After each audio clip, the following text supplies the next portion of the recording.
The shrill beep of an alarm pierces the morning quiet at exactly 7 o'clock. Oda stirs, his hand reaching for the phone as he contemplates the messy reality of his life. A love triangle that feels anything but grand. He finds himself drifting back to simpler times, remembering when he, Himawari, and Tsugumi were just three inseparable childhood friends, long before things became complicated. Returning to the present, the boy watches Himawari with a heavy heart, finally acknowledging the truth he carries. He is deeply in love with her. His gaze then shifts to see her sitting with Tsugumi, and the realization stings. He knows all too well that her heart belongs to his best friend, and that is the simple, painful end of the story. The morning classes eventually give way to the midday sun, and as the clock strikes 12:30, the school bell chimes loudly to signal the start of the lunch break. She suddenly appears at his side, full of energy and urging him to hurry so they don't lose their favorite spot.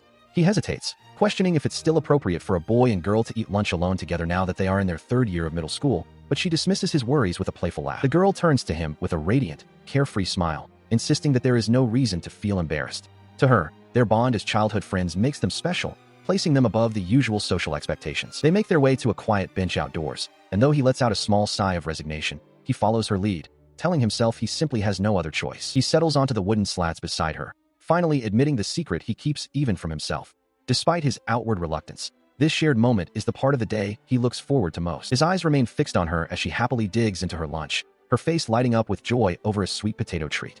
Bathed in the warm glow of the sun, Himawari Senri looks more beautiful to him than ever, and he can't help but smile. He holds the word precious close to his heart, a silent acknowledgement of the bond they share. Sitting on the familiar park bench, he maintains a respectful distance from her, the quiet air between them filled with unspoken thoughts. She breaks the silence, her voice tinged with a playful, yet genuine frustration as she reminds him of the pact they made to always share their lunches and the walk home as a trio. Her expression softens into a more somber look as she reflects on how their third companion has been drifting away lately, often vanishing the moment others call for him, leaving her to wonder why he missed their ritual today. Suddenly, the very person she was lamenting appears with a boisterous apology, his presence immediately shifting the atmosphere as he approaches the bench where they sit. He laughs off his tardiness, admitting that while he tried to stay away, a meal simply doesn't taste the same unless the three childhood friends are together. Reaching into his bag, he announces that he has brought a peace offering to make up for his lateness, piquing their curiosity. He reveals a package of sunshine bread, a treat that carries the weight of their shared history and old-time sake. With a wide, infectious grin, he declares they will perform their traditional three-way split,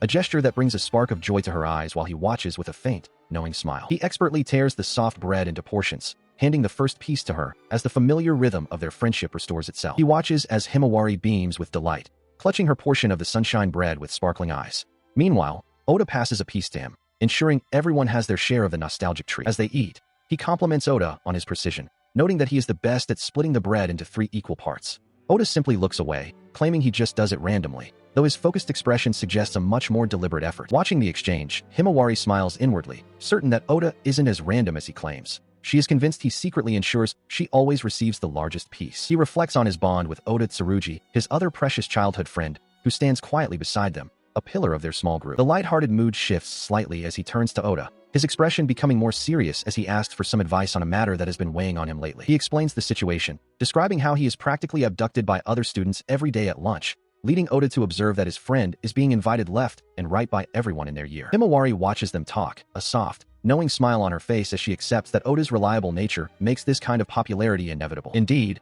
Oda's reputation precedes him. He is the top-ranked student in exams, a standout in sports, and widely considered the most popular guy in school, though he remains humble about it. Suddenly, she lunges forward and grabs both of them, her face flushed with determination as she declares that despite his popularity, she wants to spend her lunch breaks with the 3 of them together, just like always. He looks at Oda, feeling a pang of inadequacy because his friend is simply too good a person to compete with, even as they discuss the best way to politely decline the other invitations and preserve their time together. He suggests that if their shared lunches are no longer an option, they must find a suitable alternative to maintain their bond. Continuing his thought, he acknowledges the difficulty of their schedules but proposes that they spend time together after school hours instead. The idea brings a bright, infectious smile to his face as he realizes that this new arrangement could actually work for everyone involved. As the suggestion hangs in the air, Oda glances toward Himawari, whose eyes shimmer with a sudden, hopeful light at the prospect. Despite the appeal of the plan, a new realization hits the group.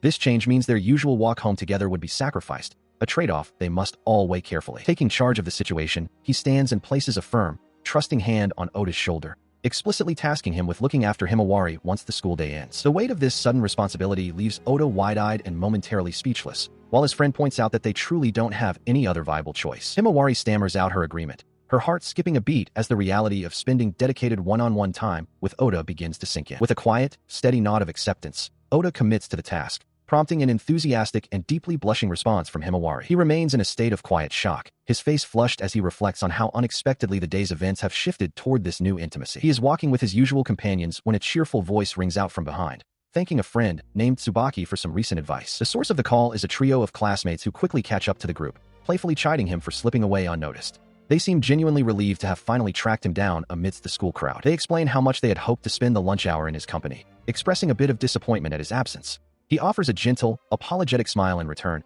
explaining that his long-standing routine of eating with his closest friends is a habit that has become second nature over the years. Seeking to make amends for the missed lunch, the boy in the group enthusiastically proposes a trip to karaoke after their classes end. The suggestion is met with immediate and vocal excitement from the two girls at his side, who are eager for the group outing. The boy lets out a boisterous laugh, confidently claiming that his singing will leave them all in awe, before heading off to gather the rest of their social circle for the outing. Observing this lively interaction, the girl with the light hair watches him with a soft, knowing smile. She reflects on how much he has changed. The boy who was once the smallest and most timid among their group has grown into someone who can handle himself with such remarkable composure in social situations. As the larger group eventually disperses and continues on their way, her attention remains anchored entirely on him, seemingly oblivious to anything else. He, meanwhile, is filled with a quiet sense of contentment. He realizes that for the journey home today, the usual group dynamic has shifted, and he will finally have her undivided presence all to himself. Now that the crowd has thinned and they are finally walking alone, he finds himself struggling to find the right words to break the silence. His posture is stiff as he tentatively calls out her name, his voice trailing off as he searches for a way to begin their private conversation. She blinks in surprise at his sudden bashfulness, her large eyes meeting his as a visible flush begins to creep across his face, betraying his inner nervousness. She walks beside him as they head home, the silence of the street punctuated only by their footsteps. Oda reflects on Tsugumi's perspective, realizing that their friend truly cherishes the bond the three of them share. Because of this shared bond, Tsugumi suggests that next time they should find something they can all split 3 ways. She lights up at the suggestion, her eyes wide with agreement, while Oda remains skeptical, privately doubting the brilliance of the idea. Moments later, she reaches out and gives his sleeve a gentle tug, catching him off guard. As they reach the point where their paths diverge, they bid Tsugumi farewell, promising to see him tomorrow. The girl offers a radiant, heartfelt smile, thanking their friend for the day they spent together. He, however, is suddenly overcome by a wave of internal turmoil, his expression darkening as he struggles with a rising tide of emotion. A profound realization strikes him. He is in love with her.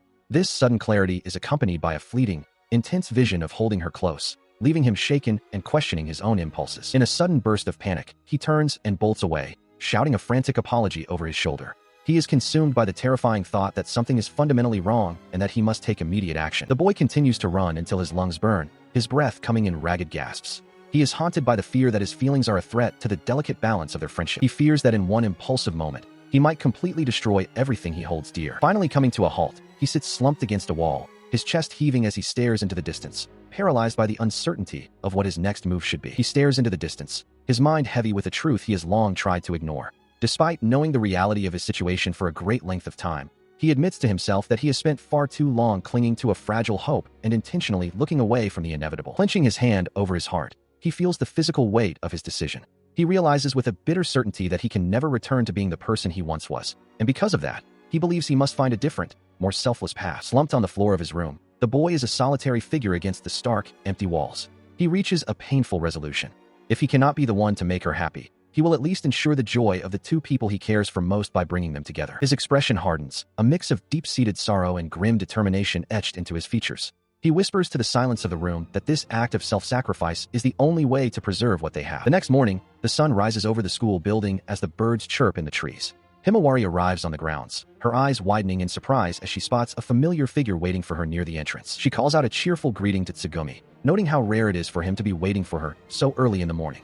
He responds with an uncharacteristic seriousness, telling her there is something important they need to discuss. While Oda watches them from the periphery, his gaze lingering on the pair. Standing apart from them, he observes the two people who mean the world to him. He reaffirms his silent vow, wanting nothing more than for them to find the happiness he believes he can no longer provide himself. Himawari is caught off guard by Tsugumi's sudden words. She stammers his name, her eyes wide with disbelief as she asks what he could possibly mean, while he seems equally taken aback by the intensity of her reaction. She feels her heart race, the possibility of a confession hanging heavy in the air as Oda remains a silent presence between them. He confirms her suspicions with a simple, quiet affirmation, asking if she truly understands the depth of his feelings. The weight of the admission leaves her completely flustered, her face burning as she struggles to process what this means for their friendship. Suddenly, the tension snaps as he bursts into boisterous laughter, revealing the whole thing was a playful jab. He begins to tease her, pointedly asking if her feelings for Oda have finally crossed the line into something more, leaving her reeling and dizzy from the sudden shift in tone. The laughter fades, replaced by a look of genuine sincerity as he calls her name softly. She is struck by a wave of realization as he explains his perspective,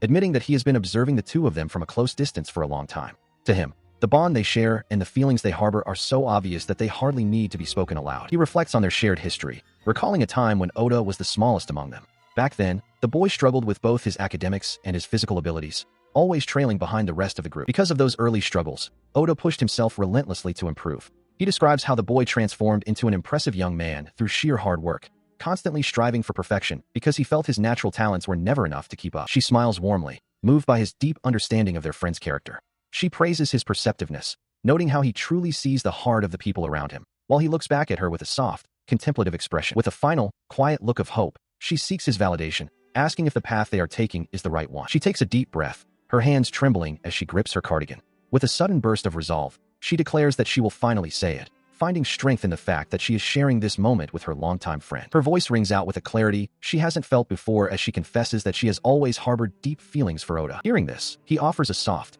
knowing smile, his expression filled with a quiet warmth as he simply affirms her confession. She looks up at him, her eyes shimmering with gratitude, and thanks him for listening to her heart. He nods, his gaze steady and supportive. He then makes a solemn vow, promising her that he will do everything in his power to ensure her feelings reach their destination. Later that day, the atmosphere shifts to the bustling school corridors where Tsubaki spots a familiar face approaching his classroom. The two boys meet in the hallway, with the energetic student noting how unusual it is for his friend to seek him out during the break. With a serious look, the dark-haired boy asks if they can eat lunch alone, explaining that he has already cleared it with his usual companion because there are matters of a more personal, masculine nature he needs to discuss. They eventually find a quiet spot on a campus bench, the silence between them stretching as they settle in. As they begin their meal, the spiky-haired boy finally voices his curiosity, asking what could be so important that it required a private meeting between just the two of them. He sits on the park bench, his expression unreadable as he broaches a delicate subject with his friend. This unexpected line of questioning leaves Tsubaki momentarily stunned, his eyes widening in sheer confusion. Recovering from the shock, the spiky-haired boy dismisses the idea as impossible, though his friend points out his popularity. He sighs, explaining that any romantic pursuit would require a level of consideration for their trio that he isn't prepared to give. Growing suspicious of the sudden interrogation,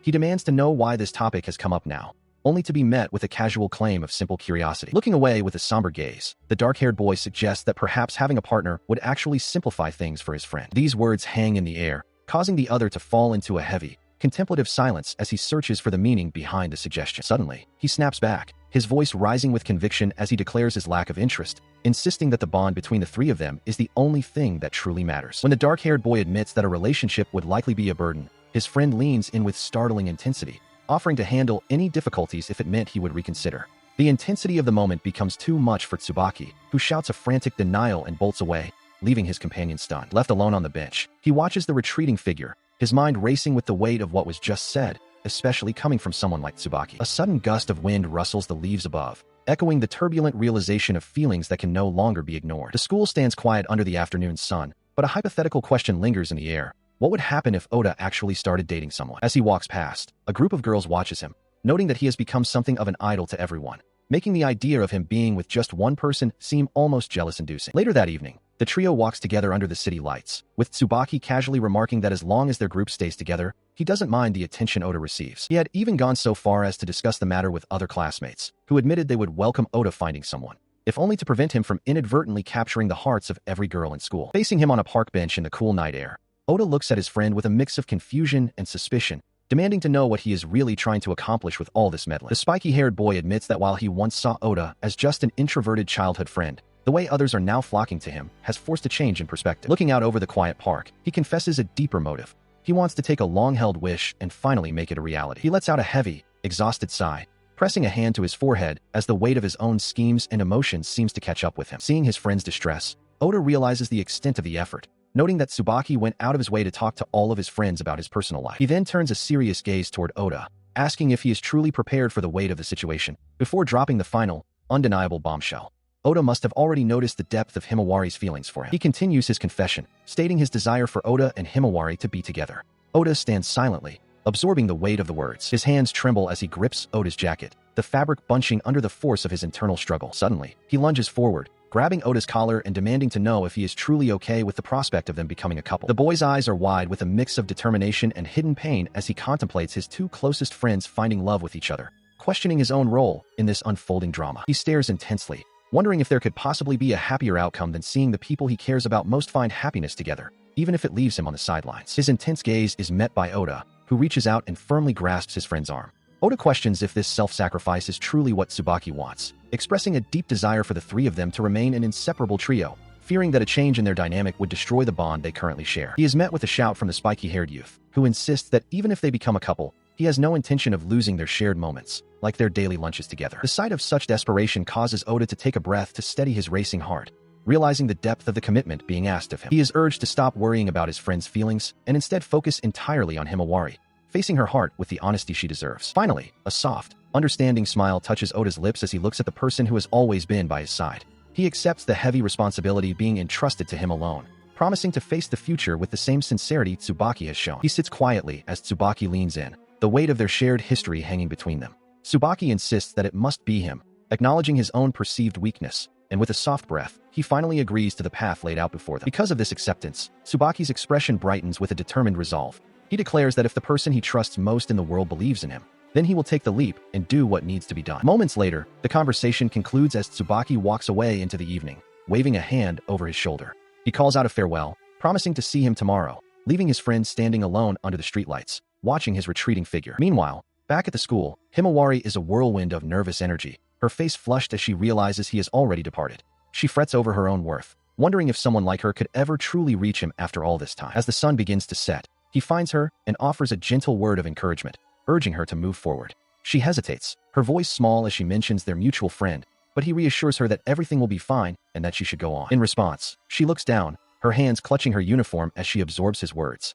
With a quiet, shaky breath, she finally finds the strength to agree, her resolve hardening. Turning away, she begins to walk down the corridor, but her gaze lingers on him for just a moment longer, a silent goodbye in her eyes. Suddenly, she spins back with a radiant, tearful smile that lights up her entire face. She shouts a heartfelt declaration of love and gratitude, her voice ringing with a newfound clarity as she thanks Tsubaki for everything. The young man stands frozen, watching her run toward the distance where their friend waits. His eyes are wide, reflecting a complex mix of emotions as the weight of her words settles over him in the fading light. As she disappears into the light of the courtyard, a silent confession echoes in the stillness of his heart, a quiet reciprocation of the love that has just been laid bare. He watched as her face flushed a deep, vibrant red, her eyes brimming with tears as she finally spoke the words she had held back for so long. From a distance, the sight of Himawari pouring her heart out to Tsubaki was unmistakable, her small frame trembling with the weight of her confession. In response, he listened with a gravity that surpassed anything seen in all their years together, his usual playful demeanor replaced by a profound, quiet respect. Meanwhile, Oda remained fixed to the spot, the silent observer unable to look away from the unfolding moment as the reality of the situation settled over him. The culmination of her courage resulted in a tender embrace, as she was drawn into a hug that sealed the bond they had finally acknowledged. He made sure to witness every second of it, a bittersweet smile touching his lips as he accepted the reality of her happiness, even if it meant his own heart would have to wait. Later that night, the silence of his room was broken only by muffled sobs as he lay face down on his bed, the weight of the day finally crushing his composure. Burying his face into the pillow to stifle the sound, he tried to convince himself that her joy was the only thing that truly mattered, even as tears soaked the fabric. A sudden, sharp resolve pierced through the darkness of his grief, a desperate internal cry that everything would be all right despite the ache in his chest. When the morning light finally filtered through the window, he sat up to the persistent drone of his alarm, his eyes heavy and dark from a night spent without a moment of true rest. He stared blankly at the device, wondering if he had managed to sleep at all, the weight of his exhaustion mirroring the heavy realization that some things, no matter how many times they are experienced, never get easier to bear. He reaches out, his finger trembling slightly as it makes contact with the cold glass of his smartphone. A quiet determination fuels the gesture, a silent vow that this attempt must be different from the ones that came before. His screen flickers to life, revealing a frozen moment from a happier past. 3 children dressed in summer yukatas, their smiles immortalized in a digital glow beneath the date of Wednesday, May 7th. The date itself seems to mock him, a recurring milestone that has appeared far too many times to be a mere coincidence. The digits of the clock are equally unyielding, marking 7 a.m., the precise moment his cycle begins anew. Sitting up in his bed, he stares at the device with a mixture of exhaustion and desperation, realizing with a sinking heart that this is now the 12th time he has awakened to this exact moment. His frustration boils over, and he slams his fist into the mattress, demanding to know how many more repetitions he must endure before he can finally steer events toward the conclusion he so desperately desires. His phone lies discarded on the sheets, its screen still broadcasting the same date and time that have defined his existence for what feels like an eternity. He is trapped, forced to relive this entire week over and over again, caught in a loop with no clear exit. The morning sun breaks through a soft, hazy sky, casting a gentle light over the start of another school day. Inside the classroom, the teacher reminds the students that despite just returning from a long break, midterms are already looming on the horizon, prompting a collective groan of dread from the class as others make their way through the school gates. As the morning routine continues, she begins taking attendance for May 7th, calling out names while the students respond with a routine acknowledgement in the quiet classroom. He sits at his desk, his voice barely a whisper as he acknowledges his presence, his eyes cast downward in a state of quiet contemplation. Memories of the past week, from May 7th to the 13th, flash through his mind, moments shared with his friends that now feel like a blur of recurring events. The weight of this realization settles on him. He has lived through this exact week countless times, trapped in a cycle that repeats over and over again. Looking out the window at the world outside, he admits to himself that he doesn't understand the reason for this temporal loop or why he is the one experiencing it. Even as he watches his classmates run on the track field, the sense of isolation grows, as he confesses his total lack of knowledge on how to escape this recurring prison of time. The school bell chimes, marking the passage of hours he has already seen, while he remains slumped at his desk, a prisoner to a clock that always leads back to the same beginning. He reflects on the persistent confusion that has gripped him since the very first loop, even as his companion urges him to keep pace and hurry along. As they walk, she takes his hand, reminding him of their long history of shared lunches since middle school and teasingly asking if the physical contact makes him feel self-conscious. He continues his internal monologue while navigating the school corridors, acknowledging that he is indeed repeating the same cycle of days and admitting to himself that he does feel a sense of embarrassment. Later, the two of them sit together on a park bench, a quiet moment where he remains lost in his own world while she hums contentedly beside him, enjoying her snack. His mind races with theories about a potential trigger that might end this endless repetition, so focused on his internal struggle that he barely registers her voice calling his name repeatedly. Suddenly, she leans in close, her face inches from his, catching him completely off guard and causing a flush of heat to rise to his cheeks as he stammers in surprise. Concerned by his distant behavior throughout the day, she presses him for an explanation, but he quickly deflects, claiming his distraction is merely due to Aoda's failure to show up. She settles back onto the bench, her gaze searching his as she questions if that is truly the only thing on his mind, while he maintains his defensive stance, insisting he isn't lying. Her expression softens into one of genuine worry as she insists on being there for him, refusing to let him suffer alone and offering to listen to whatever worries are weighing on his heart. The heavy atmosphere is abruptly broken when their friend finally arrives, clapping a hand on each of their shoulders and loudly questioning the strange, serious tension between them. He leans in, his voice full of boisterous energy as he questions how his friend knew to buy the sun bread specifically. Tsubaki, however, remains distant, his eyes hidden behind his heavy bangs as he dismisses the inquiry with a quiet, non-committal response, claiming it was nothing of importance. The energetic boy turns back toward the bench, laughing as he remarks that Tsubaki is always easy to read, while Himawari stammers in surprise, her face flushing as she realizes even Aoda noticed the gesture. She looks up with a soft, knowing expression, explaining her realization that the bread was intended as a peace offering because he expected to be late. It was a thoughtful gesture that clearly touches her deeply. With a bright, hopeful smile, she suggests that as an apology for the delay, they should all share the treat together, proposing they split it 3 ways to include everyone in the moment. He stops abruptly, his back turned to them, and speaks in a low, flat tone that cuts through her excitement, requesting that they simply share it between themselves today. Without another word, he begins to move away, the stiff collar of his uniform the only thing visible as he retreats into the isolation of his own thoughts. The sudden departure leaves his friends frozen in place. Himawari calls out his name in confusion, while Aoda can only stare, blindsided by the sudden shift in his friend's demeanor. He doesn't slow his pace, stating firmly that he intends to eat separately today, his voice carrying back to them as he creates a physical and emotional distance that neither of them understands. They are left in a state of stunned silence, their eyes wide with worry, while he maintains a cold, focused expression, his mind clearly fixed on a goal they cannot see. Finally, he disappears into the shadows of the school building, leaving the pair alone on the bench to wonder what has caused this sudden rift in their friendship. He is simply exhausted, the weight of his repetitive existence pressing down on his spirit until he can barely find the will to move. This weariness stems from countless failed attempts to change his fate, including the agonizing decision in a previous cycle to push his 2 closest friends into each other's arms. Yet even that sacrifice failed to break the cycle. As he kneels in the darkness, staring blankly at his phone, the realization sinks in that every effort has only increased his personal suffering, leaving the loop as unbreakable as ever. Standing isolated in a vast, empty void of his own making, he concludes that the only path left to preserve his sanity is total inaction. Back in the mundane reality of the classroom, the teacher praises him while returning a graded quiz, completely unaware of the boy's internal detachment from the world around him. He stares at the perfect score of 100 with a hollow gaze, knowing the achievement is meaningless since he has lived through this exact lesson 13 times before. With a sharp slide of the door, he exits the room and dismissively crushes the test paper in his hand, the sound of crumpling parchment echoing his growing frustration with the predictability of his life. Further down the hall, a heated exchange is already underway between his friends. She looks on with a mix of hurt and resolve while he stands with arms crossed, his expression hardening in defense. Coming upon the scene, he stops in his tracks, caught off guard by the unexpected tension between the two people he thought he knew perfectly. She presses the issue, demanding that her companion finally admit the truth, leaving the boy stunned and unable to find a response. He stands his ground, sweat beading on his forehead as he vehemently denies the accusations.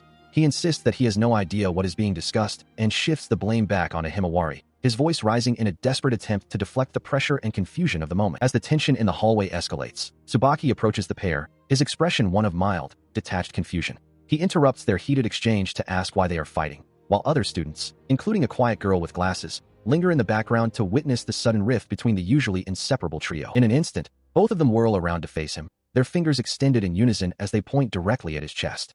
They shout that the issue is actually about him, their faces flushed with a mix of frustration and embarrassment that leaves Tsubaki momentarily stunned by the directness of their confrontation. The spiky-haired boy doesn't back down, leaning in close to Himawari with a fierce intensity. He accuses her of acting strangely specifically because of Tsubaki, his voice sharp with a realization that seems to have been simmering beneath the surface, while she looks on in stunned silence, her eyes wide with hurt and disbelief. Watching the drama unfold, Tsubaki reflects on how a simple errand during the lunch break could have spiraled so far out of control. He wonders if this friction was caused by their failure to eat lunch together, a small deviation from their usual routine that seems to have triggered an unexpected and volatile chain reaction among his friends. He watches as Outa sighs, running a hand through his messy hair as he tries to make sense of the situation. The boy acknowledges that while something significant must have happened, it doesn't explain why Tsubaki would suddenly distance himself from their group, leaving Himawari to look down at the floor in somber, quiet contemplation. A heavy silence falls over the dark-haired boy as he stares blankly ahead, his mind racing to connect the dots. He realizes that while Himawari's behavior was expected, Outa's reaction is the true anomaly, suggesting a deeper layer of conflict and awareness that he hadn't anticipated in any of his previous 13 loops. The two friends stand locked in a silent standoff, the air between them thick with unspoken grievances. Neither seems willing to back down, their posture stiff and their expressions guarded as the rift between them continues to widen right before Tsubaki's eyes. He lowers his gaze, a flicker of genuine sorrow crossing his usually stoic features. The weight of his own detachment begins to press down on him, as he sees the tangible pain and discord his decision to stop intervening has caused the people he once considered his closest companions. Ultimately, he decides to step away, urging them both to calm down before he turns his back on the scene. As he walks down the lonely hallway, the crushing realization takes hold. The chaos is entirely his fault, a direct consequence of his attempt to escape the cycle by running away from the very people who define it. He stands silently as the tension between his two closest friends reaches a breaking point. Himawari lashes out, accusing Outa of forcing his company on Tsubaki against his will. Outa snaps back, dismissing her claims as mere assumptions, but she persists, suggesting that Tsubaki's recent isolation is a direct result of Outa's new social circles and neglect. Seeing the rift widen, the boy finally breaks his silence, stepping between them with his head bowed low. He pleads for them to stop, his voice strained as he begs for their attention and for the fighting to cease. He continues, his eyes hidden behind his dark bangs as he takes the full weight of the conflict upon himself. He reasons that if his own attitude has been the cause of their discomfort, then he is the only one who should be held responsible for the friction between them. To seal his plea, he bends at the waist in a deep, formal bow of apology. He offers a sincere apology to both of them, hoping his humility can bridge the gap he inadvertently created. The gesture catches them off guard, momentarily silencing their anger. Outa clicks his tongue in frustration, his expression softening into one of guilt as he offers a quiet apology of his own, while Tsubaki remains still, his face a mask of somber resignation. Despite his efforts, the air remains thick with resentment. Outa decides to retreat for the moment, though Himawari makes it clear that the matter is far from settled, vowing not to forgive him until a proper admission of guilt and a real apology are made. With nothing left to say, they turn their backs on one another and walk away in opposite directions. He is left standing alone in the hallway, a solitary figure caught in the wake of their departure. A heavy sigh escapes him as the immediate pressure of the confrontation dissipates. Nearby, other students observe the scene from a distance, whispering amongst themselves with the optimistic belief that the trio will surely reconcile before long. He gazes out the window at the afternoon sky, trying to convince himself that the heat of the moment will fade. He clings to the hope that they will find their composure on the walk home, desperate to believe this fracture is only temporary. As the school clock ticks past 4, a lingering sense of regret hangs in the air. A soft, internal apology echoes for the boy who tried so hard to remain invisible, yet found himself at the very center of the storm. He stands quietly as the girl explains her stance, her voice trembling with a mix of resolve and sadness. She makes it clear that until their conflict is settled, she cannot bring herself to walk home with their mutual friend, leaving the air between them heavy with unspoken regret. Meanwhile, the spiky-haired youth marches away, his jaw set in stubborn defiance. Even when classmates approach him with cheerful invitations to walk together, wondering why he is alone, he brushes them off. His mind is consumed by the rift, and he declares that he will not offer forgiveness until she acknowledges her fault, leaving his peers behind. The weight of the fractured friendship finally becomes too much for him to bear. He He stops in his tracks, a heavy sigh escaping his lips as he sinks to the ground, his spirit as weary as his footsteps. Looking down at the pavement, he is haunted by a single, agonizing question. How did everything fall apart so completely? Memories of better days flood his mind, back when the three of them were inseparable. They had shared countless walks and snacks, their bond seemingly unbreakable, a stark contrast to the cold silence that now divides them. He can't help but turn the blame inward, convinced that his own actions, or perhaps his lack of them, are the true catalyst for this sudden, painful distance between his two closest friends. Curled into a ball on the school grounds, he feels as though he's reached his breaking point, the emotional toll of the day's events threatening to overwhelm him entirely. Suddenly, a playful voice cuts through his despair from above. Leaning out of a second-story window, a girl with a knowing smile calls out to him, recognizing him as Agakuen and breaking his solitary morning with her sudden greeting. Before he can even process her presence, she leaps from the window with reckless abandon. He can only utter a startled sound as he watches in stunned silence, his breath catching as she descends rapidly toward the ground. She lands with the grace of a cat, her long hair fluttering as she stands before him with a mischievous glint in her eyes. Her sudden, dramatic arrival shifts the focus from his internal misery to the enigmatic girl now standing in his path. She lands gracefully, her long hair billowing behind her as she completes the daring leap. Tsubaki can only stare in stunned silence, his mind struggling to process the sudden arrival of this girl who seems to have dropped from the sky. Approaching him with an air of casual familiarity, she addresses him as Agakuen, correctly identifying him as the childhood friend of Aoda and Himawari. She notes that those two were fighting during the break, her sharp eyes having caught the tension between them that Tsubaki thought was private. She taps her temple thoughtfully, posing a question that strikes at the heart of Tsubaki's anxieties. Didn't those two start dating? Her tone is light, almost playful, yet the weight of her words is immense. This inquiry leaves him frozen, his wide eye reflecting a mixture of shock and growing suspicion. Leaning in closer, she continues her observation, suggesting that he has been playing the role of matchmaker for his two friends. Her proximity is bold, her smile suggesting she sees right through his efforts. He tries to find his voice, but only a fragmented syllable escapes his lips as he reels from her uncanny insight. The realization finally hits him with the force of a physical blow. This girl knows. She knows about the previous loop, a secret he thought he carried alone, and she stands before him now, a mysterious variable in a timeline he no longer understands. Heed sits in a dimly lit booth, humming a cheerful tune as she sips her drink. Outside the window, the city lights twinkle against the night sky. She continues, mentioning a rumor that he had acted as a matchmaker for their friends, questioning if they had finally begun dating.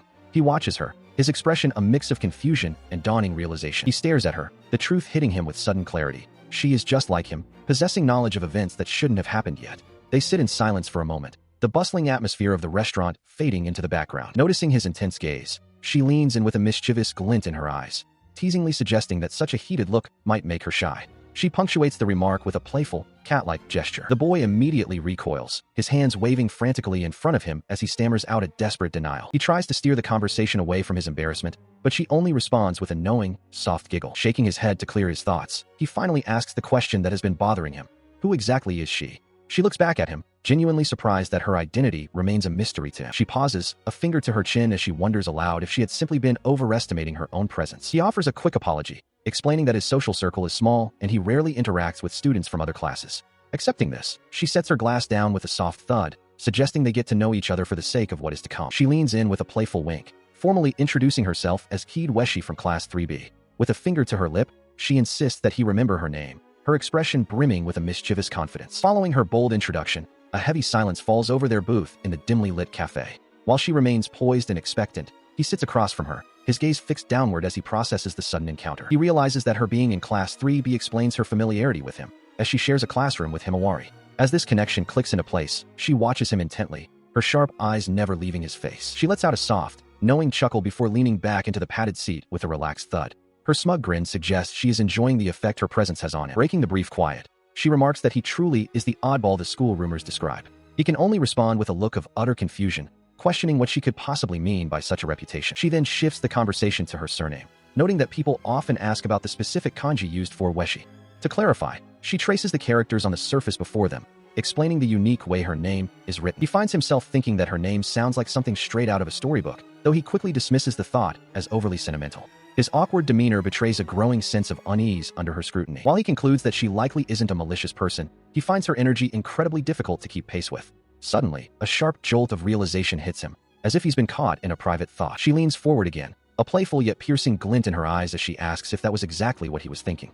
Her intuition is uncanny, leaving him momentarily paralyzed. She breaks into a soft giggle at his stunned reaction, clearly amused by his transparency. He remains frozen, clutching his drink as he wonders just how much this mysterious girl truly knows. She lets out a playful laugh, her eyes crinkling with amusement as she asks if her intuition hit the mark. Tsubaki can only stare back, speechless at how easily she peered into his thoughts. Seeing his hesitation, she encourages him to go ahead and ask his question, her tone light and teasing. He takes a nervous sip of his drink, his mind racing as he wonders if he is merely the target of a cruel joke. He finally finds his voice, offering a soft, sincere word of thanks that catches her off guard. Her expression softens, her sharp gaze momentarily replaced by genuine curiosity. The young woman's face lights up with a bright, warm smile as she admits that she finds his polite nature quite charming. She leans in slightly, noting that she appreciates people who lead with gratitude. Despite her friendly demeanor, he feels completely off balance, his usual composure shattered by her unpredictable energy. He grips his glass tightly, steeling himself to address the unsettling comment she made moments ago. She cuts through his hesitation with a direct, piercing question, asking if he possesses memories of a timeline where events unfolded differently. Her posture is relaxed, yet her eyes remain fixed on him, waiting for a confession. The weight of her words hits him like a physical blow, leaving him breathless as he realizes the depth of her knowledge. It becomes clear that she is aware of secrets he thought were his alone. Specifically, she knows the intimate detail that Sakura and Himawari began their relationship just 1 week ago, a fact that should be impossible for her to know in this current iteration of time. A startling realization dawns on him. She isn't just observant. She is a fellow traveler in this cycle of repetition. The possibility that she is looping through time just as he is changes everything. He looks at her with a newfound sense of hope, considering that if they are both trapped in this struggle, they might finally be able to find an exit by sharing their burdens. This loop, which had felt so lonely, suddenly feels like it might hold the key to his salvation. He lets out a weary groan, the weight of the revelation sinking in. Across from him, Key leans back, her tone surprisingly optimistic as she proposes that together, they might finally find a way to break free from this cycle. She taps her chin thoughtfully, clarifying that her knowledge isn't a perfect record but rather a collection of hazy impressions. To her, the past loops feel less like lived experiences and more like distant, flickering memories. The boy remains silent, his gaze fixed on her as he processes this distinction. The restaurant around them feels quiet, the gravity of their shared secret hanging heavy in the air. He blinks in surprise, a soft sound of confusion escaping him. The idea that her grasp on the timeline is so tenuous is a new variable he hadn't considered. Stuttering slightly, he presses for clarification, asking if she truly lacks a clear memory of the events involving the others. He admits that for him, the feeling of the previous loop was much more concrete. She offers a knowing, almost playful smile, her eyes glinting with a hint of mischief. She confirms that for her, it really is nothing more than a persistent, vague intuition. He looks away, his expression clouded with concern as he realizes the extent of her disorientation. It seems her entire experience of the phenomenon has been a blur of uncertainty. As she leans over the table, he begins to piece it together. She didn't approach him with all the answers, but rather to test her own theories. She only possesses fragments of the previous week and sought him out specifically to confirm if he shared the same burden. A heavy silence falls between them in the dimly lit booth. The world outside continues on, oblivious to the two students grappling with the mechanics of their fractured reality. He finally speaks, his voice low as he acknowledges the situation, but the moment is abruptly broken by a sharp clatter. Heed stands suddenly, her movement drawing his attention as she reacts to his somber realization. She leans in, her gaze sharp as she observes that his knowledge seems to far exceed a mere intuition. Tsubaki remains silent, his expression unreadable as he absorbs her pointed observation. The silence stretches between them, punctuated only by the sight of their drinks, one nearly drained to the ice, the other still full, as a heavy realization settles in. This iteration of events is fundamentally different from those that came before. Resting her chin on her hand, she continues her assessment, noting that while she may not be the key person capable of shattering the loop, she is still someone he can talk to, though she wonders if he is even paying attention. Despite the weight of their previous conversation, the school day continues, and her cheerful voice rings out across the campus, calling for him as the afternoon sun catches the windows of the main building. She bounds toward him with infectious energy, flashing a peace sign and insisting they go for tea again, her face lit up with a wide, triumphant grin that leaves him trailing behind in her wake. As they walk through the school corridors, he reflects on how she has become a constant, almost relentless presence in his life lately, leaving him to wonder if her sudden interest is genuine or driven by something else entirely. He attempts to draw a line, stating flatly that he has nothing left to discuss, but she is undeterred, stopping in her tracks to insist that she still has plenty to say to him. Her expression shifts, becoming intensely focused as she challenges him directly, asserting that he knows exactly what her so-called vague hunch is really about. The sudden intensity of her gaze catches him off guard, his eyes widening as she reaches out toward him, the air between them thick with unspoken tension. She then closes the distance, playfully hooking her arm through his and leaning in with a bright, knowing smile, seeking his confirmation as if they were the closest of friends. She continues to pull him along the school corridor, ignoring his protests as he insists he has already said enough. As they disappear around the corner, the hallway falls into a heavy, expectant silence. The sliding doors remain shut, leaving the space devoid of the tension that just swept through it. Watching from the safety of a nearby classroom, Himawari and Aoda observe the unusual sight, noting that it's rare for Tsubaki to be seen with anyone other than their small group. Without a word, he suddenly bolts down the hall, leaving Himawari calling out in confusion as he disappears from view. Later that evening, the scene shifts to a brightly lit family restaurant where the two students have settled into a booth. Leaning forward with her chin resting in her palms, Keed fixes him with a knowing gaze, questioning if his memories of the recurring events are clearer than hers. He sits across from her, clutching his glass as he weighs the risk of revealing the full truth of the time loops to someone who might not be ready to hear it. Seeing her playful, almost mischievous expression, he realizes that her fragmented memories make her unpredictable, and disclosing the details could be dangerous. He ultimately decides to remain cautious, resolving to keep his explanation as vague as possible to avoid further complications. He sits across from Keed in the quiet diner booth,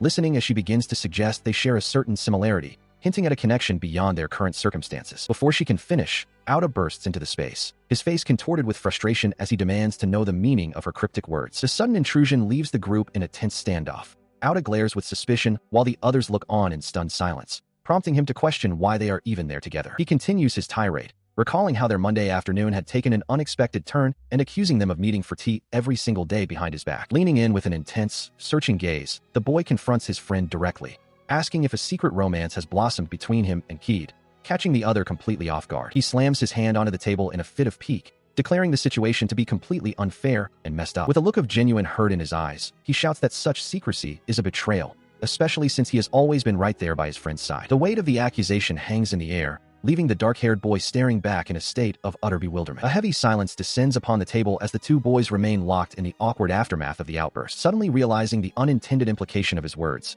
Auda recoils in embarrassment, his face flushing deep red as Keed leans forward, her curiosity piqued by his strange declaration. He continues his flustered defense, insisting that his bond with Tsubaki is merely a deep, long-standing friendship between men that shouldn't have been bypassed without his input. The other boy remains silent, his gaze fixed on his friend as he processes the outburst. Standing amidst the quiet hum of the diner, the spiky-haired youth remains tense while his companions remain seated, the weight of his words hanging in the air. Nearby, Himawari sits alone, her attention quietly fixed on the unfolding drama at the neighboring table. Because of this sudden intensity, a strange sensation begins to take hold of Tsubaki, a nagging thought that he can no longer ignore. He watches as his friend crosses his arms and looks away, a deep blush creeping across his face that betrays his outward bravado. It is in this moment of vulnerability that a long-held hunch finally solidifies into a startling realization. Memories of previous cycles flood back, recalling how the three of them always walked together, a perfect trio. He understands now that the reluctance to pursue a romance with Himawari wasn't out of a lack of affection, but a desperate desire to preserve the precious dynamic they all shared. Looking directly at his friend,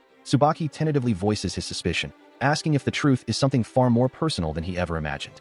In response, the other boy can only turn his head away, his silence speaking volumes as he struggles to maintain his composure. The sight of the boy looking so utterly defeated and flustered confirms the impossible truth that has been staring the young man in the face. The realization hits him with the force of a physical blow. His best friend is actually in love with him. Stunned by the sheer weight of this discovery, he can only stare at the boy before him, his mind racing as he tries to reconcile this new reality with everything he thought he knew about their bond. Tsubaki and Auda sit on a bench outside the school building as the sun begins its descent. Auda's eyes are wide with disbelief as he processes the revelation, shouting in shock as he struggles to comprehend the idea that his friend has been trapped in a repeating cycle of the same week. The dark-haired boy responds with a slow, heavy nod. He had resolved to share this burden with his closest friend before anyone else, and the weight of that decision hangs in the air between them. His initial shock turns into a mix of frustration and concern. He grumbles about being dragged away while Himawari was waiting, his voice rising as he tries to reconcile this impossible truth with their mundane reality. With a heavy sigh, he begins to connect the dots. He mutters to himself, realizing that this temporal anomaly explains the strange things his friend had blurted out recently. The quiet boy watches him, surprised by the lack of skepticism. He asks if his friend truly believes such a far-fetched story without doubt, but the other boy snaps back immediately, his expression fierce as he rejects the idea of doubting his friend's word. He continues, his tone softening but remaining firm. He explains that he knows his friend well enough to tell when he's being serious, and there is no way he would make a joke out of something so great. Touched by this unwavering loyalty, the boy can only utter his friend's name. The tension in his shoulders seems to ease slightly as the isolation of his secret begins to fade. Because of this shared understanding, his friend reaches out and firmly grips his arm. He sets aside the sentimentality to focus on the implications of the truth, ready to confront the reality of the repeating week. He leans in, placing a steadying hand on his friend's shoulder as he acknowledges the immense burden the other boy has been carrying alone. The weight of the revelation hangs between them, and the dark-haired boy can only stare back in stunned silence, his eyes wide with the shock of finally being understood. Continuing his firm stance, he insists that the attempts to orchestrate a romance between him and their mutual friend must stop immediately. He makes it clear that while he understands the desperation that led to such actions, they cannot continue. Because of this new understanding, he admits his own ignorance regarding the mechanics of the temporal cycle or any potential escape. yet he validates the impossible choices his friend had to make just to keep moving forward. A gentle tap emphasizes his point, grounding the conversation in the physical reality of the moment. His expression softens but remains resolute, his gaze fixed on the boy before him as he prepares to speak from the heart. Standing tall, he declares that his only true desire is for his friend to find genuine happiness, a sentiment that leaves the other boy reeling from the sheer sincerity of the words. In response to this declaration, a profound realization dawns on the dark-haired youth. He finally perceives the true nature of his friend's devotion, recognizing it as something far more substantial and enduring than a mere fleeting crush. The blonde youth continues, explaining that his friend has always held the highest place of importance in his life, and he expresses a deep-seated wish to reciprocate that level of support and significance. As he stands before his seated companion, he credits the other with being the driving force that has always pushed him to advance, regardless of the circumstances. Finally, he delivers a definitive ultimatum. Unless a monumental shift occurs in their reality, he has no intention of pursuing a romantic relationship with the girl they both know, cementing his loyalty to the bond they share. His words from moments ago still echoed in the wind as the boy stood alone, contemplating the nature of the cycle they were forced to endure. He felt as though the world itself was spiraling, wondering if his own inability to move forward was the very thing keeping them trapped in this endless loop. The boy remained perfectly still even as a sudden downpour began to drench the silent street. He looked up into the gray sky, the rain masking his features as he questioned if the lack of resolution in his own heart was the reason the time refused to progress. The storm grew more violent, the sound of the falling water becoming a deafening roar that filled the empty space around him. Amidst the deluge, a girl walking nearby with an umbrella suddenly froze, her cheerful humming replaced by a gasp of shock as she spotted him standing unprotected in the rain. She hurried to his side, her voice filled with worry as she called out to him, breaking the trance he had fallen into. Her eyes fell upon his soaked clothes and shoes, and she demanded to know what had happened, unable to comprehend why he would let himself get so drenched without even trying to find cover. She listened as he admitted softly that he had been so deeply lost in his own thoughts that the arrival of the storm had completely escaped his notice. She immediately grabbed his arm with a firm grip, scolding him for his recklessness and insisting that they move before he caught a fever. As she pulled him along, he was left startled by her sudden, forceful care, realizing that his own passive nature was exactly why she felt the need to intervene. He is met with her unwavering gaze, her eyes burning with a mixture of frustration and deep concern as the rain continues to drench them both. Because of his visible distress, she declares that there is no way she could simply leave him alone while he wears such a pained expression. The girl then takes decisive action, grabbing his arm and pulling him forward despite his weak protests. Moments later, they arrive at his home, where she immediately begins searching through the cupboards with a sense of purpose while he stands awkwardly by the entrance. As she reaches for items on a high shelf, he realizes with a start that it has been quite some time since she last set foot in his apartment. Suddenly, a thick towel is tossed over his head, muffling his startled exclamation as she takes charge of the situation. She then commands him to go take a shower immediately, promising to have dry clothes and something warm to drink waiting for him when he finishes. While he heads toward the bathroom, he can't help but notice how she moves through the rooms with an effortless familiarity, as if she still knows every corner of the place by heart. After a short while, the sound of the door clicking shut signals the end of his shower, and he steps out feeling significantly more composed. He finds her in the kitchen, now wearing an apron and preparing a meal, her face lighting up with a warm smile as she asks if he is feeling better. She continues to tend to the stove, the steam from the simmering soup rising between them. When she asks for just a bit more time, he offers a quiet word of gratitude, acknowledging the effort she is putting in for his sake. As the ladle swirls through the broth, he remarks on how much she truly looks after him. She dismisses the comment with a playful, light-hearted exclamation, her movements energetic as she focuses on the meal. Her expression softens as she admits the depth of her worry when she found him earlier.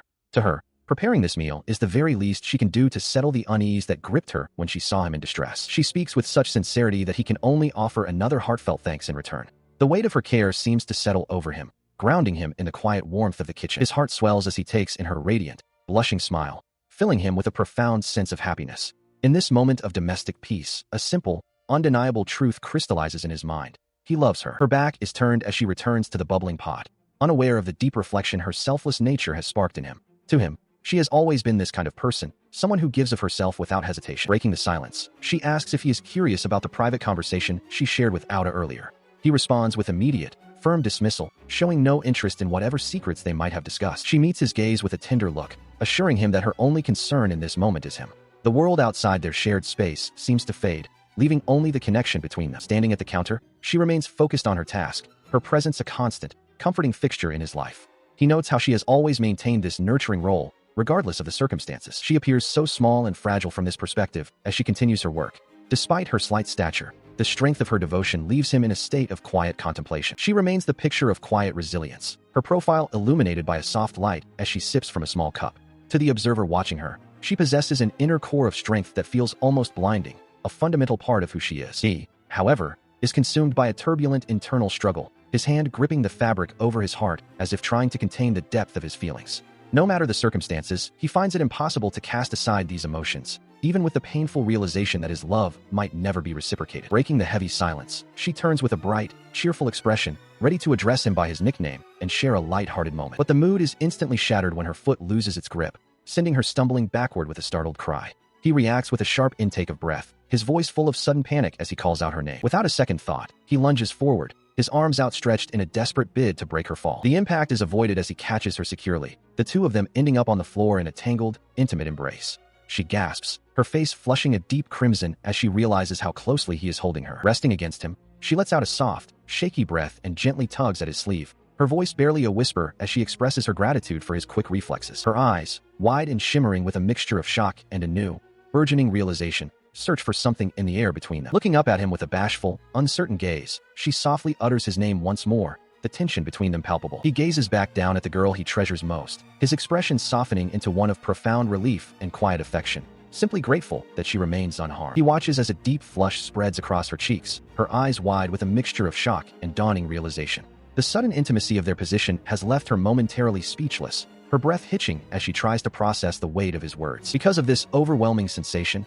she quickly buries her face in her hands, unable to meet his gaze. She stammers out a plea for him to stop, telling him that he shouldn't say such things while looking at her with that particular expression, her voice muffled by her palms. He remains close, his own face tinged with a soft blush as he listens to her soft protest. She calls him by his nickname, her voice trembling as she explains that his directness is more than she can handle in this moment. The intensity of her embarrassment is visible even from behind, where the tips of her ears have turned a vivid, burning red. She is completely overwhelmed, the physical manifestation of her flustered state betraying the depth of her feelings. Sensing her vulnerability, he gently asks if they can remain in this close embrace for just a while longer.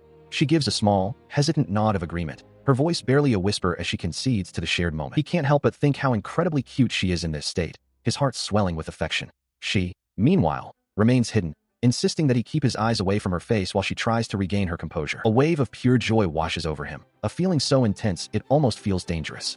He realizes with a start that she is truly reacting to him, that he has the power to make her this flustered, and the happiness of that realization is almost too much to bear. Suddenly, a memory of Auda flashes through his mind, recalling the time his friend had gripped his uniform with desperate intensity. Auda had looked him in the eye, his voice thick with emotion as he declared that his only wish was for his friend to finally find happiness. The weight of that memory hits him with the force of a physical blow, his eyes widening as the pieces of his own heart begin to fall into place. The realization of what he truly wants, and what has been offered to him, stuns him into silence. As he looks down, his gaze softening, the truth finally takes hold. In that quiet moment of clarity, he understands that the happiness Auda wished for him is standing right here, and the realization changes everything. He has reached a point of no return, his gaze sharpening with a newfound resolve as he realizes his path is already set. This internal shift brings a heavy realization. If confronting his true emotions and embracing honesty is the key to breaking free from the endless cycle of the loop, then he must act. Sensing the change in his demeanor, she looks up at him with wide, questioning eyes, softly whispering his name as he prepares to speak. The young man offers a faint, bittersweet smile, admitting he had mistakenly believed she wanted to hide her face from him. Startled by his sudden closeness, she stammers in confusion, her hands trembling slightly as he continues to hold her near. She averts her gaze, her cheeks flushing a deep crimson as she confesses her own curiosity about the expression he was wearing in that moment. Looking at her, the girl he treasures above all others and has come to love so deeply, he feels the weight of his unspoken words. His hand rests firmly yet gently against her, the finality of his decision pulsing through him as he prepares to utter the words that will change everything. Embracing her fully, he makes a silent, solemn vow to himself. He is finally going to confess his feelings. Her eyes widen in silent anticipation, catching the intensity of the moment as the air between them grows thick with the weight of his impending declaration. She felt the weight of his resolve as he held her. Within his mind, a fierce determination took root. He was no longer content to be a bystander. He vowed to himself that he would redirect the gaze she had always reserved for Oda, forcing her to finally see him for who he truly was. As his declaration echoed in the silence of his heart, the world around them seemed to dissolve into a blinding, ethereal white. The physical reality of the school roof began to blur, replaced by a void of light and drifting fragments of memory. The blinding light intensified, the last remnants of the current moment fading away into a vast, snowy expanse of the unknown.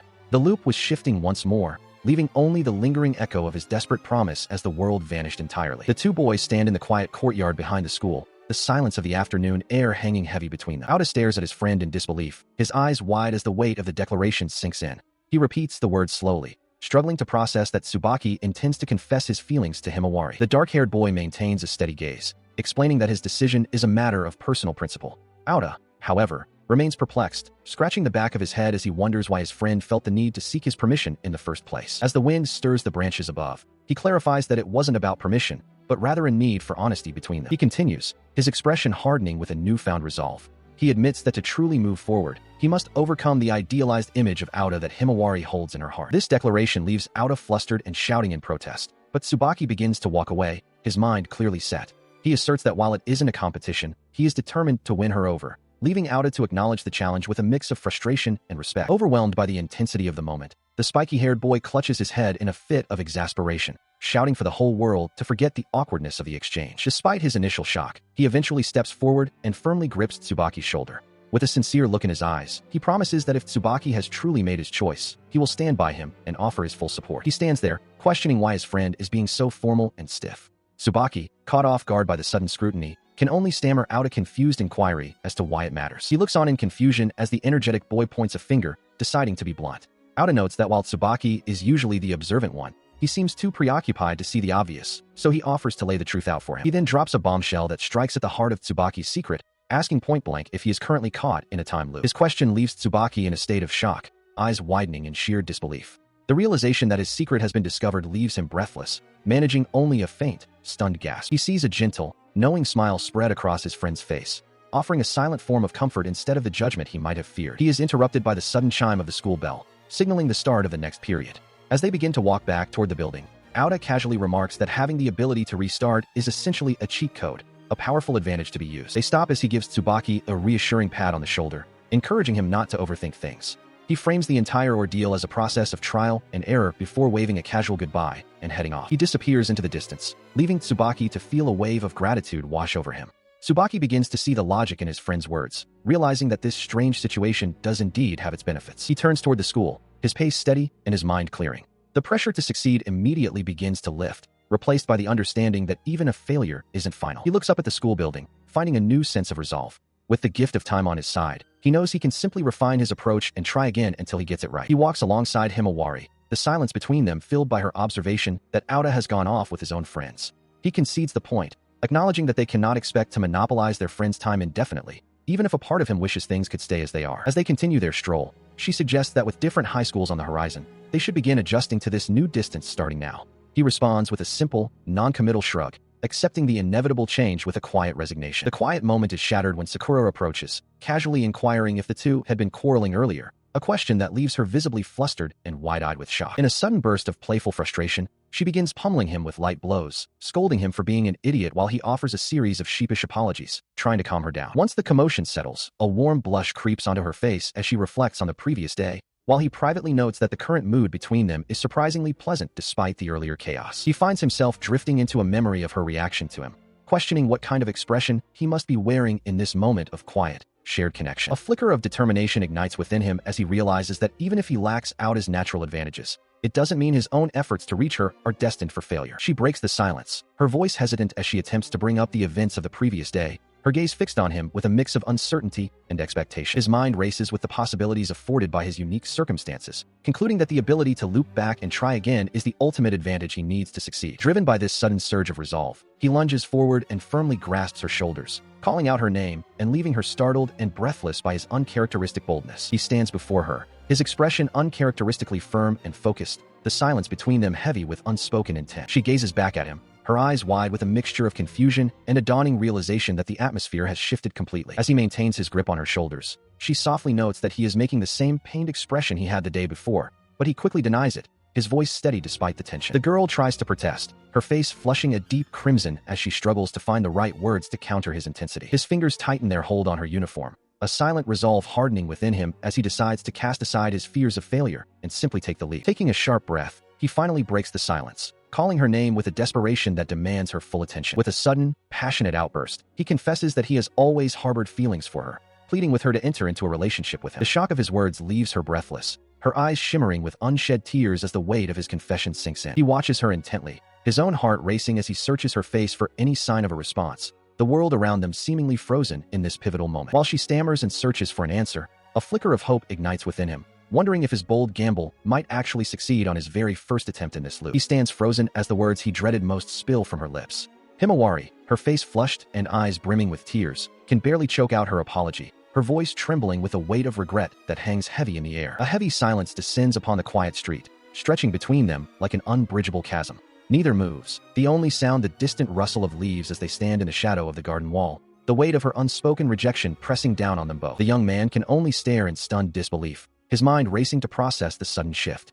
A single, sharp word of confusion escapes him as he tries to reconcile her tears with the rejection he just felt. She continues to sob, her head bowed as she repeats her apologies over and over. The intensity of her distress is palpable, her face contorted with a mix of guilt and a sorrow that seems to go deeper than a simple refusal of his feelings. Desperate to clarify, she quickly adds that her feelings aren't born of dislike or hatred. She confesses that hearing about his long-standing affection actually brought her joy, leaving him even more bewildered as he stammers out a question, unable to grasp the contradiction in her words. He steps forward, his frustration mounting as he demands to know why. If she doesn't hate him and is happy about his feelings, she won't simply say yes. She remains hunched over, her gaze fixed on the ground, unable to meet his eyes as the tension between them reaches a breaking point. His hand clenches into a tight fist at his side, a physical manifestation of the genuine confusion swirling within him. This wasn't a calculated move or a part of some grander strategy for a future attempt. He simply found himself unable to retreat from the raw honesty of the moment. Driven by a sudden, sharp realization, he blurts out the question that has been simmering beneath the surface. He asks if her hesitation is because of Aura, his voice cracking with the intensity of his need to understand the true obstacle standing between them. The question strikes her with visible force, her eyes widening as the name hangs in the air. The sudden shift in her expression suggests that he has touched upon a truth she wasn't prepared to confront so openly. A soft, knowing smile touches her lips even as her face remains flushed with embarrassment.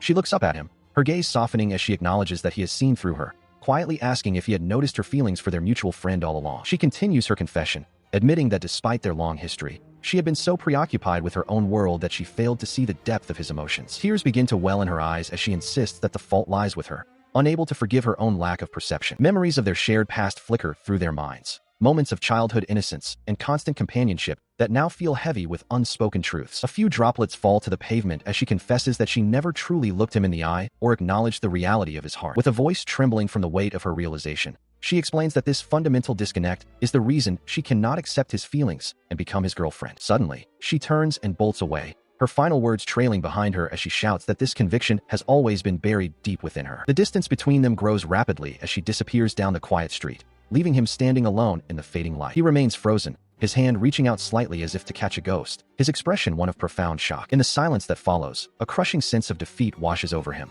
leaving his mind blank and his spirit reeling from the rejection. Finally, he strikes his own cheeks with both hands, a sharp sting to snap himself back to reality. He knows he must endure her avoidance for the remainder of this cycle and prepare for the next opportunity. He considers the possibility of returning to the seventh, hoping to undo the mistakes of the previous loop. He is roused from sleep by the persistent beep of his alarm. Fumbling for his phone, his movements are heavy with the lingering weight of the previous loop. He feels a wave of hope surge within him as he checks the time.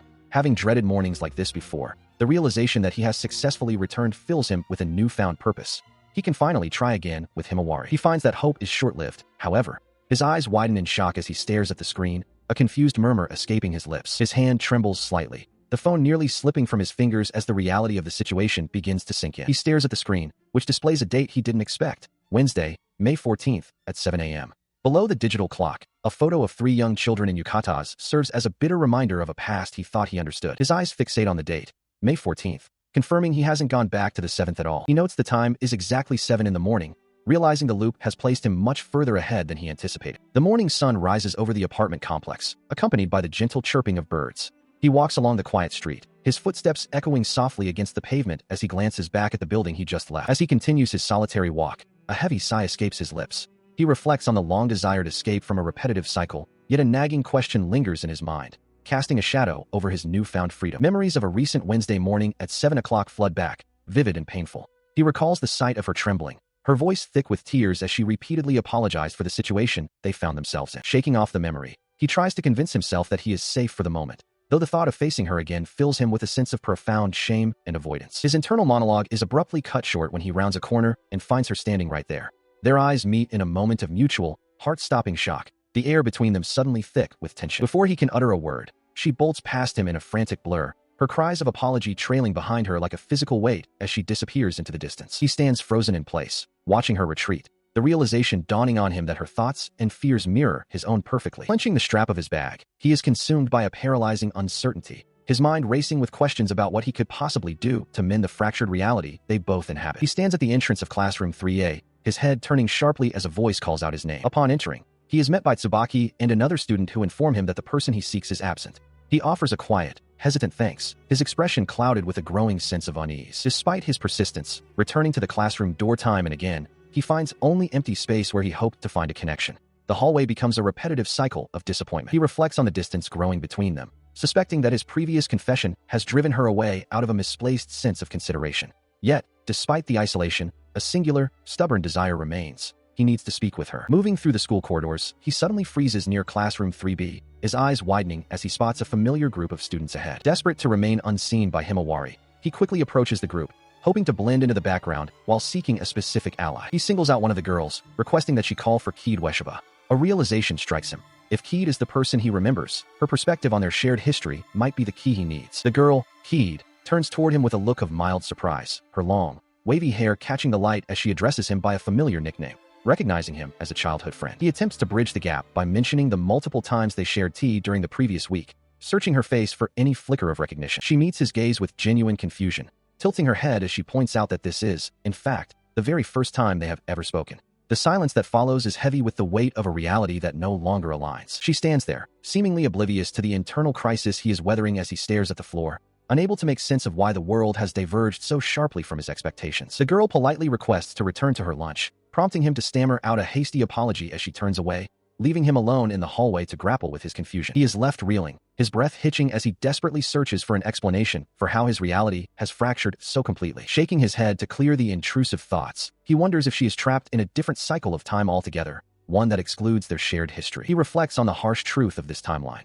His confession to the girl with the ribbon resulted only in a painful rejection, a stark contrast to the connection he thought they had. Standing in the oppressive silence of the school corridor, he realizes the depth of his isolation, feeling as though he is sinking into a situation he can no longer control. The thought of his friends drifting apart weighs heavily on him, as the looming shadow of their future academic paths threatens to sever their remaining bonds. His hand tightens into a white-knuckled fist just as the school bell chimes, its sharp ring cutting through his internal monologue. Despite the evidence, he finds himself unable to truly accept the finality of the rejection he received from the girl he cares for, the weight of it pressing down on his shoulders. Driven by a sudden surge of resolve, he bolts down the hallway, determined to confront his rival even if the cycle of time has truly been broken. He declares his resolve with a shout, vowing to charge in and break through the barriers as many times as necessary to change this reality. The boy sprints down the sterile school corridor, his footsteps echoing against the linoleum as he chases a hope that seems to be slipping further away with every stride. Despite his newfound determination, the harsh reality of the situation remains unchanged as he stands before her in the quiet, shadowed schoolyard. She looks up at him with tear-filled eyes, her voice trembling as she offers a desperate apology, while he can only call out her name in stunned disbelief. No matter how many times he pours his heart out in confession, the result is always the same. He is forced to watch her walk away, leaving him alone in the park as the evening shadows lengthen. The more he clings to the hope of a shared future, the more pathetic he feels, hunched over in frustration and demanding to know why his efforts refuse to bear fruit. She sobs, her breath hitching as she tries to explain that his persistence is causing a painful misunderstanding, her face contorted with the agony of having to reject him over and over. A cold realization finally washes over him. His desperation isn't winning her over, it's only causing her more suffering, and he is the source of her tears. Days pass in a blur of isolation, and he sits motionless at his desk in classroom 3C, his presence a dark cloud that his classmates observe with growing unease. As he feels himself being backed into a corner of absolute despair, his friend approaches with concern, but he quickly masks his internal collapse, claiming that nothing is wrong. He finds himself trapped in a mental prison, weighing two equally agonizing options.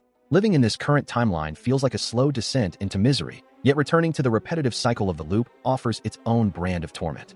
His hand strikes the surface before him with a sharp clatter as the weight of his indecision boils over. This realization sparks a desperate resolve within Oda, and he decides that returning to the 7th is the only path forward. He strides through the corridor, his eyes narrowing with a newfound, albeit grim, purpose. He finds his expression softening for a fleeting moment at the thought of her, Himawari. If he can just make it back to that specific day, the burden of his failed confession will be erased, granting him a chance to undo the damage he has caused. As Oda wanders the quiet school halls, a practical problem begins to gnaw at him. The mechanism of his return remains a mystery.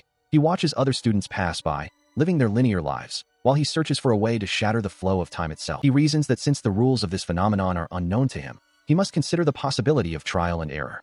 He stares at the empty stairwell, his mind racing through every desperate theory he can conjure. Recalling tales of time and space where a sudden, violent shock serves as the catalyst for a jump, he begins to fixate on the idea of a physical trigger.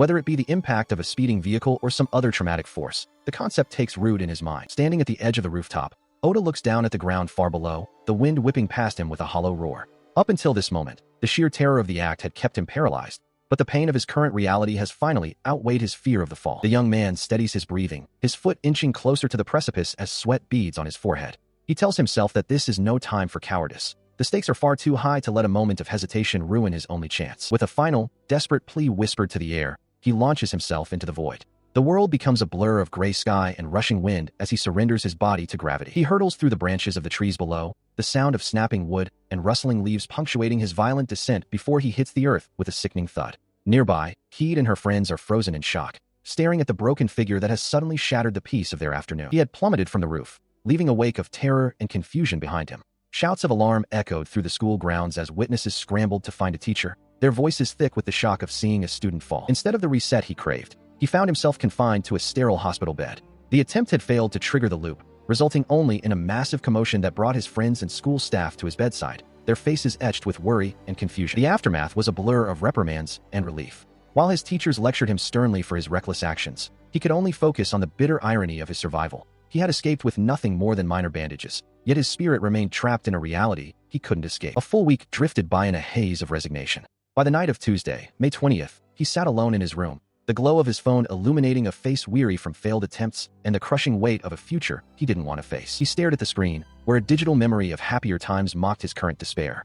The thought of simply accepting this broken timeline and continuing to live a lie began to take root, a surrender born of pure exhaustion. With a heavy sigh, he tossed the device aside. It bounced softly on the mattress, the screen still displaying the date and time as if to remind him that the world would keep turning regardless of his grief. He slumped onto the edge of the bed, burying his face in his hands. The internal conflict was agonizing. He felt forced to make a choice he wasn't ready for, caught between the desire to change the past and the terrifying reality of the present. Outside, the moon hung cold and indifferent over the city. He wept quietly in the dark, the sound of his own sobs punctuating the realization that no matter how much he suffered or complained, the sun would inevitably rise on a new day he wasn't prepared to meet. The morning light eventually filtered through the window, accompanied by the persistent chirping of his alarm. He sat up slowly, his eyes wide with a sudden, jarring confusion as he reached for the phone that had been his only companion through the long night. There, frozen in time, were three friends in summer festival attire. Their smiles were a painful reminder of the bond he was so desperately trying to save, a silent testament to the stakes of his ongoing struggle. He stares down at the glowing screen of his phone, where the date and time are frozen in a moment he knows all too well. Wednesday, May 14th, at 7 in the morning. The wallpaper, a nostalgic image of three children in summer yukatas, serves as a cruel backdrop to the impossible reality displayed above it. Seeing the date triggers a wave of pure shock, his eyes widening as the realization hits him like a physical blow. He gasps, his mind racing with the horrifying truth that he has been pulled back into another loop.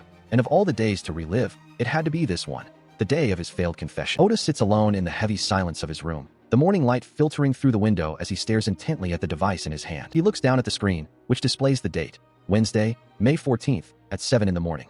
A photo of him with Himawari and Tsubaki serves as a painful reminder of a past he thought he had moved beyond. He had confessed his feelings to Himawari, believing that act would finally break the cycle he was trapped in.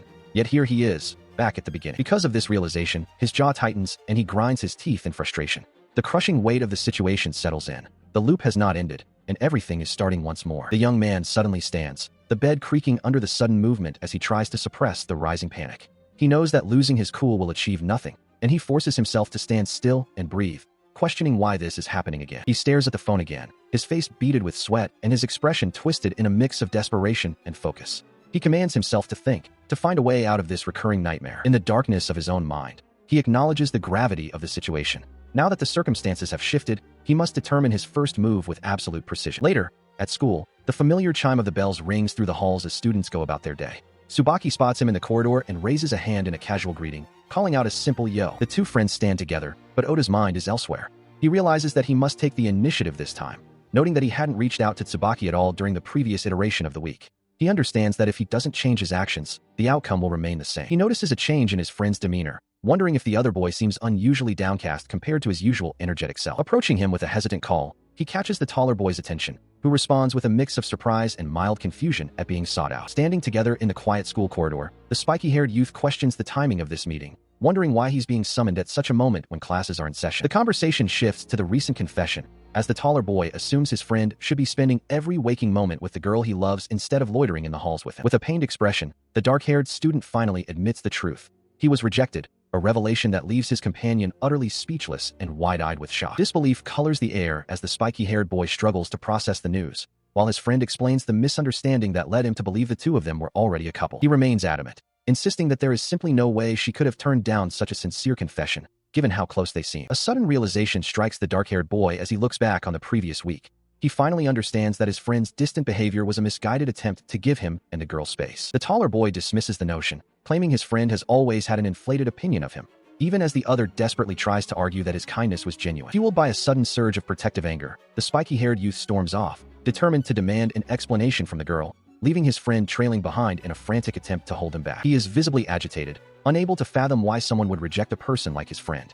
Turning his head, he calls out to the boy standing beside him, his voice laced with frustration over the situation. His gaze narrows as he shifts the conversation, questioning if his companion has always possessed this particular trait of self-deprecation. Continuing his line of questioning, he wonders aloud why such a remarkable person would bother acknowledging someone like himself, whom he views as having no real redeeming qualities or talents.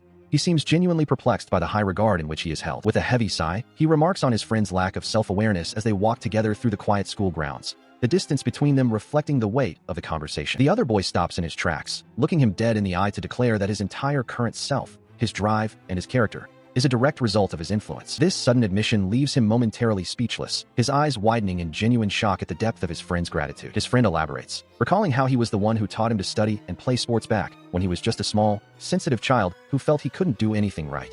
He credits those early years of encouragement as the foundation of his growth. Reflecting on these words, the boy admits that while he often overthinks and doubts himself, there might be some truth to the observation that he has changed for the better. He goes on to explain that he always saw the inherent goodness in his friend's character and believed in his potential to excel in all things, regardless of how his friend viewed himself. Finally, he drops a bombshell, confessing with a somber expression that he was actually aware of the girl's feelings for him all along, leaving his companion in a state of stunned silence. He stands beside his childhood friend in a memory of their younger days, listening as the boy acknowledges that the person he has become, the one who captured Himawari's heart, is a direct result of his friend's influence and guidance. Because of this admission, the spiky-haired youth looks away, his gaze heavy as he remarks that Himawari has overlooked the most important detail of all. With a sudden, firm smack to the chest, he tells his friend that the same sentiment applies to him, forcing a moment of physical and emotional connection. The wind rushes past, carrying the weight of the unspoken as he calls out his friend's name one last time before departing. Elsewhere, the girl with the pale hair huddles deep within her hoodie, letting out a long, weary sigh before being startled by the cheerful arrival of her classmate, Ki. Seeing her friend's distress, the dark-haired girl playfully teases her, asking if things are going poorly with her supposed boyfriend, which sends the smaller girl into a flustered panic of denials. She attempts to clarify the situation regarding Tsubaki, but her words falter as they stand in the quiet school corridor. In response, the older girl tilts her head, realizing there has been a misunderstanding. She clarifies that she was referring to Oda, whom she views as a sort of matchmaker or Cupid in their social circle. This revelation leaves her stunned, her eyes wide with a sudden, jarring realization that the way others perceive her relationships is fundamentally different from her own memories. Outside classroom 3B, a sense of confusion hangs in the air as an unexpected revelation from Ki ripples through the quiet hallway. Inside the corridor, Himawari stands frozen, her eyes wide with disbelief as she struggles to process the claim that Oda is her boyfriend. She remains stunned, her mind racing to reconcile this information with her own memories, while Ki looks back with a casual, almost dismissive curiosity, wondering if she had somehow misremembered the details herself. As they continue their conversation, Keat appears genuinely certain of her facts, leaving Himawari to grapple with the realization that no one had ever mentioned such a relationship to her before, and the reality of the situation seems fundamentally different from what she believed. Desperate for clarity, the girl reaches out and firmly grips Keat's sleeve, her voice trembling as she tries to stop her from leaving. With a look of intense pleading, she begs for more information, needing to understand the source of this conflicting narrative. Later, the two find a quiet spot on a bench outside the school building, where Himawari begins to explain her side of the story while Keed listens intently, acknowledging the complexity of the situation. While Keed privately notes the stark difference in their memories and wonders what caused such a divergence, Himawari is overcome with guilt for Tsubaki, finding it difficult to even imagine facing him. She recoils, her face flushing a deep crimson as the other girl leans in with a knowing, almost teasing proximity. Keed dismisses her own importance as an outsider, yet pointedly asks why such intense worry is necessary. Confused by the line of questioning, she finds her mind drifting to a memory of a younger, more vibrant version of the boy, standing on a soccer field under a bright sun. Keed suggests that the image of the boy she helped mold might not be the person she was truly observing. The older girl's gaze softens, her eyes reflecting a quiet intensity as she poses a question that hangs heavy in the air. challenging the very foundation of the younger girl's perceptions. She stands frozen, the words echoing in her mind like a physical blow. The realization that she might have been viewing him solely through the lens of his current self, rather than who he truly was, leaves her breathless. As the conversation ends, she is left alone with her swirling thoughts while the other girl departs, eventually finding a quiet spot to sit and watch the leaves dance in the wind, lost in her own contemplation. High above, the sky is a vast expanse of gray and white, where stray leaves are caught in a sudden gust, drifting aimlessly past the dark silhouette of tree branches. Elsewhere, he sinks to the ground against the cold school wall, a heavy sigh of exhaustion escaping his lips as he finally allows his body to go limp. He remains lost in thought, reflecting on his own self-worth and the words that have been spoken to him. The idea that his own lack of self-esteem might be a crucial piece of a larger puzzle begins to take root. His introspection is abruptly shattered by a familiar voice calling out to him. Looking up, he sees the girl standing nearby, having tracked him down to his secluded spot. She stands over him with a playful, confident air, her hands resting on her hips. She challenges him on whether he even knows the proper way to write her name, hinting at a familiarity that should exist if they had truly known each other for as long as she claims. She approaches him with a confident stride, her footsteps echoing in the hallway. As she nears the boy sitting on the floor, she teases him, suggesting he doesn't seem like the type to go scouting for girls in other classes, effectively turning his own line back on him. He stares up at her, a look of profound confusion crossing his face. Internally, he struggles to reconcile the reality that this is their first meeting with the overwhelming sensation that he has known her for an eternity. A knowing smile plays across her lips as she observes his reaction. She decides to press him further, throwing his own unspoken questions right back at him to see how he will respond. Leaning in close, she bridges the distance between them until their faces are mere inches apart. The sudden proximity leaves him breathless, his eyes wide with a mix of shock and growing nervousness. She scrutinizes him with a sharp, discerning gaze, her expression shifting to one of intense curiosity. She states plainly that there is something unusual about him, sensing a hidden depth or secret beneath his flustered exterior. As they sit together in the quiet corridor, she reflects on his unique presence. To her, he seems fundamentally different from everyone else, and she wonders if she might share that same sense of displacement. With a sudden, energetic movement, she shifts her position, her mind racing through the inconsistencies she has noticed. She mentions the stories she heard from Himawari, noting that the current reality doesn't align with the fragments of memory she holds, a discrepancy that has been gnawing at her. In a bold, physical display of her intent, she pins him against the floor, the impact echoing through the hall. Leaning down to his ear, she whispers a confession of her interest in him, her voice low and provocative. He is completely overwhelmed, his face flushed and his thoughts spinning in a dizzying whirl. She doesn't let up, demanding that he finally explain the strange circumstances surrounding them. Her gaze remains fixed on him, her expression a complex blend of intensity and allure. She begins to voice a realization about the nature of their shared experience, hinting at a deeper connection between their fractured memories. She remains the center of this unfolding mystery as the school building stands silent under a vast, leaf-strewn sky. A loop, she states, the words hanging heavy in the air between them. He confirms her suspicion with a simple, solemn nod. Her gaze sharpens, her eye widening as the gravity of the situation truly begins to sink in. As they sit together on the grass, she elaborates on the impossible truth. Both of them have been trapped, repeating the same specific window of time over and over again. She considers the discrepancy in their experiences, noting that while he remembers the events of the previous week with perfect clarity, her own recollections of that time are nothing but a vague, indistinct blur. Bouncing slightly with a strange sort of energy, she points out the logical conclusion that they must be caught in entirely different cycles of this temporal phenomena. She seems almost amused by the revelation, admitting that she has absolutely no memory of the countless times they supposedly shared tea together. He watches her, a wave of realization washing over him. If she truly doesn't remember that week, then his silence during their first encounter might have been a mistake, and he wonders if he should have been honest from the very beginning. The weight of their differing timelines settles on him, making him realize that for her, the week that defined his struggle simply never occurred. She notices his sudden shift in mood, her expression softening as she calls out to him. Looking at him with newfound empathy, she realizes the burden he has been carrying, acknowledging that he has been trapped in this cycle of worry and suffering entirely on his own. She looks at him with an intensity that catches him off guard, her presence filling his vision as he struggles to process her revelation. As they sit together on the ground, he confirms that Tsurugi is indeed not part of the cycle, while she recalls having mentioned the previous week's loop to him already. A sudden, radiant joy washes over her, and she beams with a sparkling enthusiasm, realizing that this shared secret makes her unique in his world. Reaching out, she firmly grasps his hand, her expression softening as she declares herself the only person capable of truly understanding the burden he carries. Her fingers slide against his, a deliberate and intimate gesture that bridges the distance between them. With a playful yet deeply affectionate smile, she leans in close, her eyes shimmering as she proclaims herself to be his one and only companion in this endless loop. He remains frozen, his face flushing a deep crimson as the weight of her words and the warmth of her touch sink in. She continues, noting that in her memories, Tsurugi and Himawari only began dating because of his intervention and she acknowledges the immense effort he has put into trying to break their temporal prison. A small, genuine smile finally touches his lips, a rare moment of comfort amidst the exhaustion of his repeated lives. He admits to his role in bringing their friends together, prompting her to look at him with newfound empathy, softly questioning just how much he has suffered on his own. She observes him closely, noting that his expression betrays his inner turmoil. With a gentle touch on his hand, she reminds him that companions exist to share such burdens, her gaze steady and supportive. Squeezing his hand firmly, she emphasizes that there is a limit to what one person can endure in isolation. He looks down, unable to find the words to counter her logic as the weight of his solitary journey begins to crack. She admits that her own memories of the loops are fragmented and hazy, sparing her the full extent of the suffering he has endured. Despite this, her resolve is clear. She wants them to find a way out of this cycle together. Because of her earnest proposal, he tentatively asks if she is suggesting they cooperate as partners. She agrees enthusiastically, her playful tone returning as they stand outside the school building. Suddenly, she reaches out and gives his sleeve a sharp tug, pulling him toward her. Wrapping her arms around his neck in a bold, intimate embrace, she leans in close and asks if he would like to try dating her. Stunned by the sudden shift in the conversation, he can only stare at her, his face flushing a deep red as his mind struggles to process the unexpected proposition. Seeing his genuine confusion, she breaks into a light-hearted laugh, finding his flustered reaction endearing while he remains frozen in shock. Later, as they sit together on the grass near the school wall, she brings up his recent rejection by Himawari, noting his desire to return to a time before that painful confession.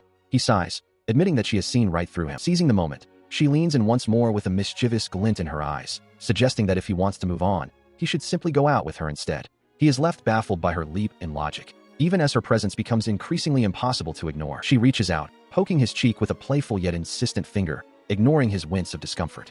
Her logic is relentless. Since they are trapped in a loop with unknown conditions for its start or end, she argues they have no choice but to experiment with actions they would never consider under normal circumstances. Because of this radical conclusion, she declares the matter settled with a cheerful finality, even addressing him with an affectionate pet name that leaves him stammering in shock. He tries to interject, his voice cracking as he pleads for her to wait, but the momentum of her decision seems unstoppable. Sensing his hesitation, the young woman shifts her approach, leaning back on the grass with a look of feigned hurt, questioning if she simply isn't good enough for him. She lists her own merits with a mix of confidence and vulnerability, noting that she considers herself quite attractive and has always been popular with others. A soft, knowing smile plays across her lips as she absorbs his silence, her voice dropping to a whisper as she acknowledges his lack of an immediate rebuttal. In response to his continued stunned silence, she pouts, turning her head away slightly while suggesting that perhaps she just isn't his type. This sends him into a frantic panic, his hands waving dismissively as he desperately tries to clarify that his hesitation isn't due to a lack of attraction. The girl turns back to him, her gaze sharpening as she demands to know the real reason for his reluctance if it isn't a matter of preference. The boy looks away, his face flushing a deep crimson as he finally admits to himself that she is, in fact, incredibly attractive. Despite this admission, he remains plagued by doubt, questioning why someone as remarkable as her would ever choose a plain, unremarkable person like himself, even considering their bizarre situation.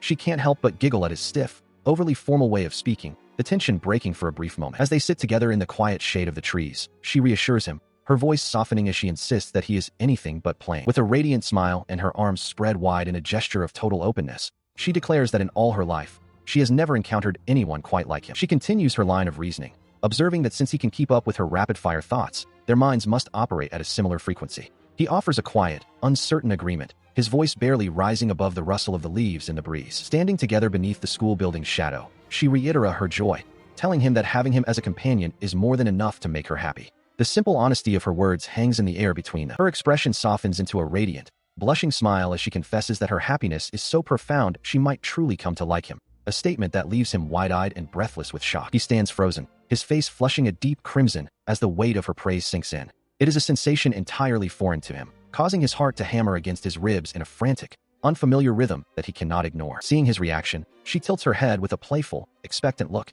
asking if he is ready to take the leap and begin their experimental relationship right then and there. He gives a hesitant, stuttering affirmation, acknowledging that they must act if they hope to change their circumstances, which prompts a burst of pure, sparkling excitement from her as she celebrates the decision. In a moment of surprising formality, they both drop to their knees on the grass, exchanging polite bows as they pledge to support one another and get along from this day forward. As they stand to leave, she reaches out, her fingers catching the fabric of his sleeve in a gentle but firm tug, anchoring him to her side. She then pulls herself close, clinging to his arm with a cheerful declaration that their new life together has officially begun, leaving him flustered and struggling to keep his composure as they walk. However, this display of affection does not go unnoticed, as a silent observer watches from the periphery, her eyes wide with a mixture of shock and dawning heartbreak at the sight of them together. She watches them go, her heart heavy with a self-imposed silence. She reminds herself that she was the one who turned Tsubaki away when he confessed his feelings, and because of that choice, she believes she has no right to voice any objection to who he chooses to be with now. As the distance between them grows, she feels an overwhelming weight pressing down on her chest.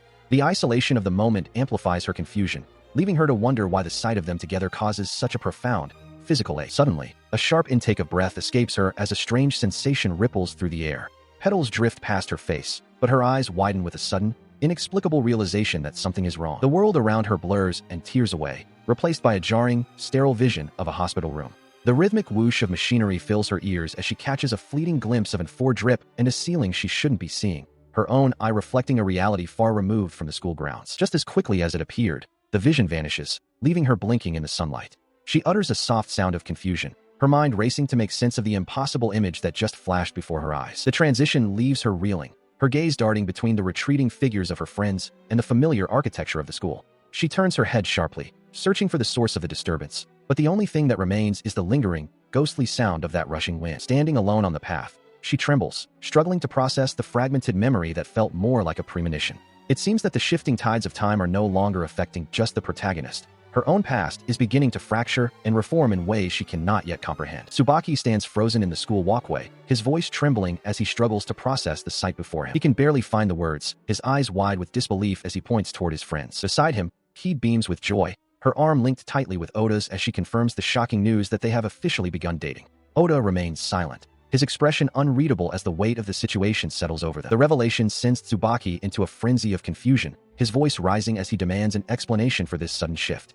Oda calmly counters, reminding him of their previous discussions regarding the time loop and Himawari's involvement in the phenomenon. Standing his ground, the boy further clarifies the situation, identifying Keed not just as a partner, but as another individual caught within the same temporal cycle, a fellow loop companion. He looks away, his gaze falling to the ground as he begins to explain the deeper complexities of their predicament. Tsubaki can only stare, his mind racing to keep up with the mounting revelations. The truth becomes even more dire as Oda confesses that he has entered yet another loop, a cycle where Himawari's unwavering feelings remain a constant, haunting presence. Tsubaki recoils, the sheer impossibility of the situation leaving him breathless. Despite the outward calm he tries to maintain, his hand tightens into a white-knuckled grip on his sleeve. He is trapped, and without any clear path to breaking the cycle, the weight of the endless repetition begins to take its toll. He stands before Tsubaki, listening as his friend acknowledges the unique circumstances they now share. Tsubaki emphasizes that this path is only possible because they are together, urging him to venture into the unknown and attempt things he has never dared before. After a heavy sigh of resignation, the spiky-haired youth accepts the reality of the situation,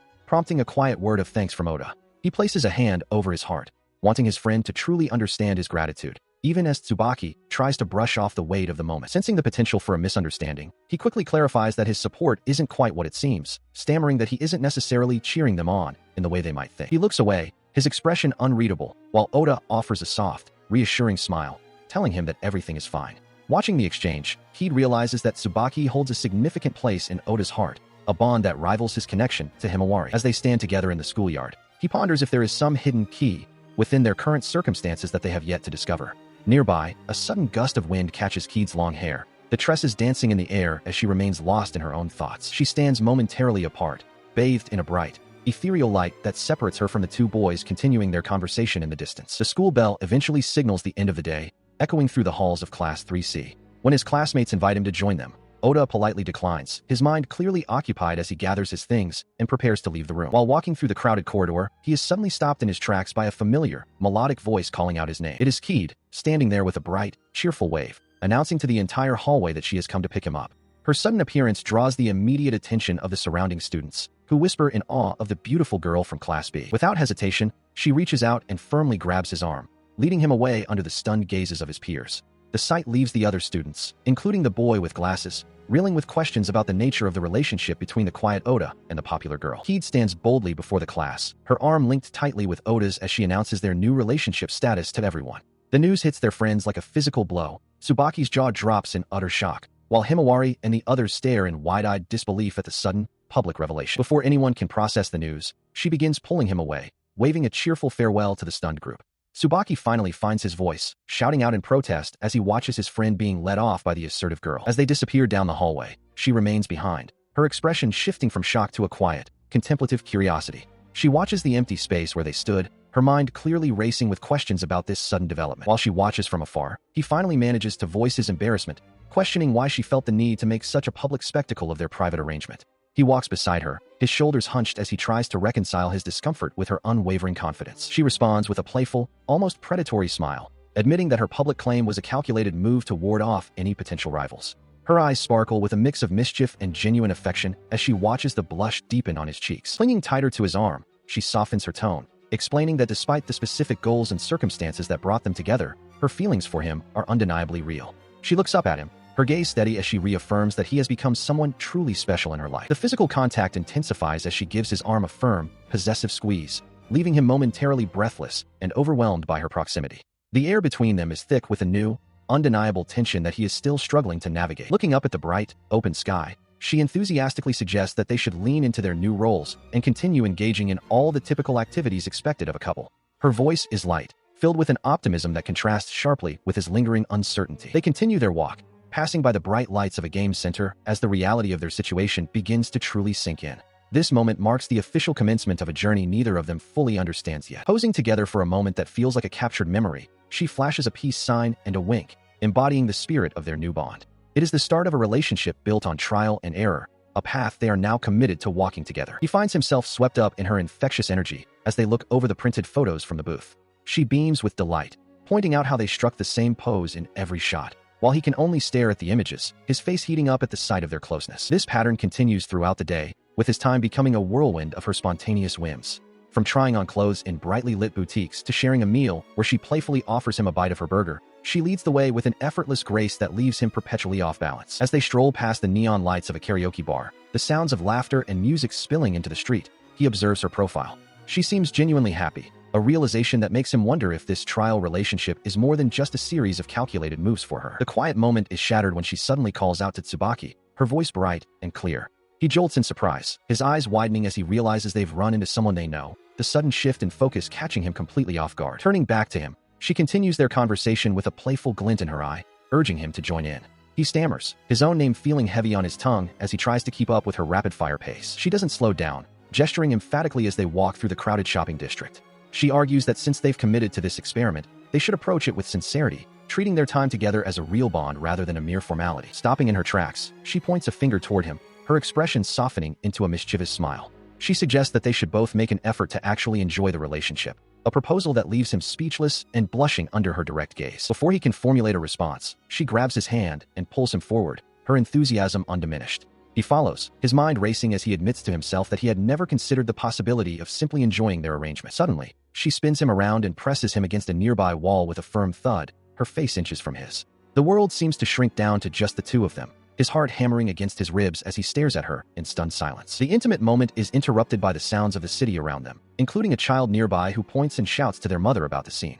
He stands frozen, acutely aware of the public spectacle they've become as the reality of her bold gesture sinks in. He feels her hand slide around his neck, a bold and intimate gesture that catches him completely off guard. Looking down at him with a playful yet intense gaze, she asks what name he will use for her, specifically questioning if he will address her as he does Tsubaki. The young man falters, his breath hitching as he begins to utter a name, the first syllable catching in his throat as he struggles to find the right words. Before he can finish, she pulls him into a close embrace, humming with satisfaction as he finally manages to say her name, Heed, acknowledging the shift in their dynamic. With the tension momentarily broken, she leads the way forward, her energy undiminished as she announces their next destination and urges him to keep up. She pauses for a moment, glancing back with a softer, more contemplative expression to offer a brief apology for her assertive behavior earlier. He remains flustered, his hand instinctively covering his face as he realizes that, far from being bothered by her forwardness, he is actually starting to feel comfortable in her presence. As they walk beneath the open sky, he reflects on how close he came to speaking his thoughts aloud, grateful that he managed to restrain himself at the last second before revealing too much. He quietly acknowledges her words,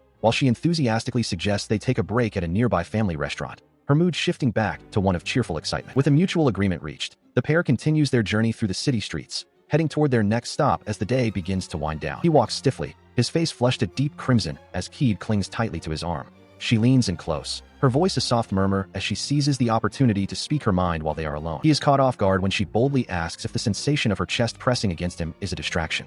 He stammers in response, his eyes wide with embarrassment as he reminds her that he is, after all, a young man. He can only offer a defeated, nervous laugh as she offers a playful smile, confessing that she actually wants him to be aware of her presence in that way. He realizes he is completely outmatched by her forwardness. She remains rooted to the spot moments later, her gaze fixed on their retreating figures as they disappear down the street together. She is left deeply unsettled by the sight, her hand moving to her face as she processes the realization that Oda has lowered his guard around Keed in a way she never expected. It feels as if a switch has been flipped inside him, making him more vulnerable to her influence. She tries to shake off the sharp pang of distress that follows, insisting to herself that she has no reason to be upset, even as her chest feels increasingly tangled and heavy. She reaches a breaking point in her internal struggle, her face flushing with heat as a silent, desperate cry against this new reality echoes in her mind. The sight of them together is becoming unbearable. She finally admits the truth to herself while standing alone in the street. The thought of him dating Keed is something she simply cannot accept, and she refuses to let things continue this way. He reflects on the danger of the previous evening the next morning at school, letting out a weary sigh as he walks through the quiet corridors. The encounter has clearly left a lasting impression on him. He reflects on the growing intensity of his emotions, fearing that he might lose himself if he allows his feelings to develop any further. Steeling his resolve, the young man decides that today he will maintain his composure around his companion. As he walks down the school corridor, he spots her and offers a casual greeting. He continues his approach, casually using her first name as he asks what their plans are for the afternoon. The girl stops in her tracks, her expression one of genuine bewilderment as she questions why he is suddenly being so familiar with her. Stunned by her reaction, he can only stare back, his mind racing to understand the sudden shift in her demeanor. She presses further, acting as if their previous intimacy never happened, while he desperately reminds her of her own words regarding their relationship. A heavy silence falls between them as he struggles to process her apparent memory loss or sudden change of heart. With a dismissive toss of her hair, she laughs off his words as a clumsy attempt at flirting, firmly re-establishing a formal distance by addressing him by his surname. She then turns and walks away with a cheerful wave, leaving him frozen in the hallway under the watchful, wide-eyed gaze of another student. This witness stands paralyzed, her hands clasped to her chest, as she tries to make sense of the cold rejection she just observed. She stands frozen, her hands clutching her face in a state of utter bewilderment. Her mind races with frantic questions, unable to comprehend the reality unfolding before her eyes as the world seems to blur around her. Peering through the gaps in her fingers, she is struck by a sudden, blinding realization as her wide, trembling eye reflects a terrifying truth.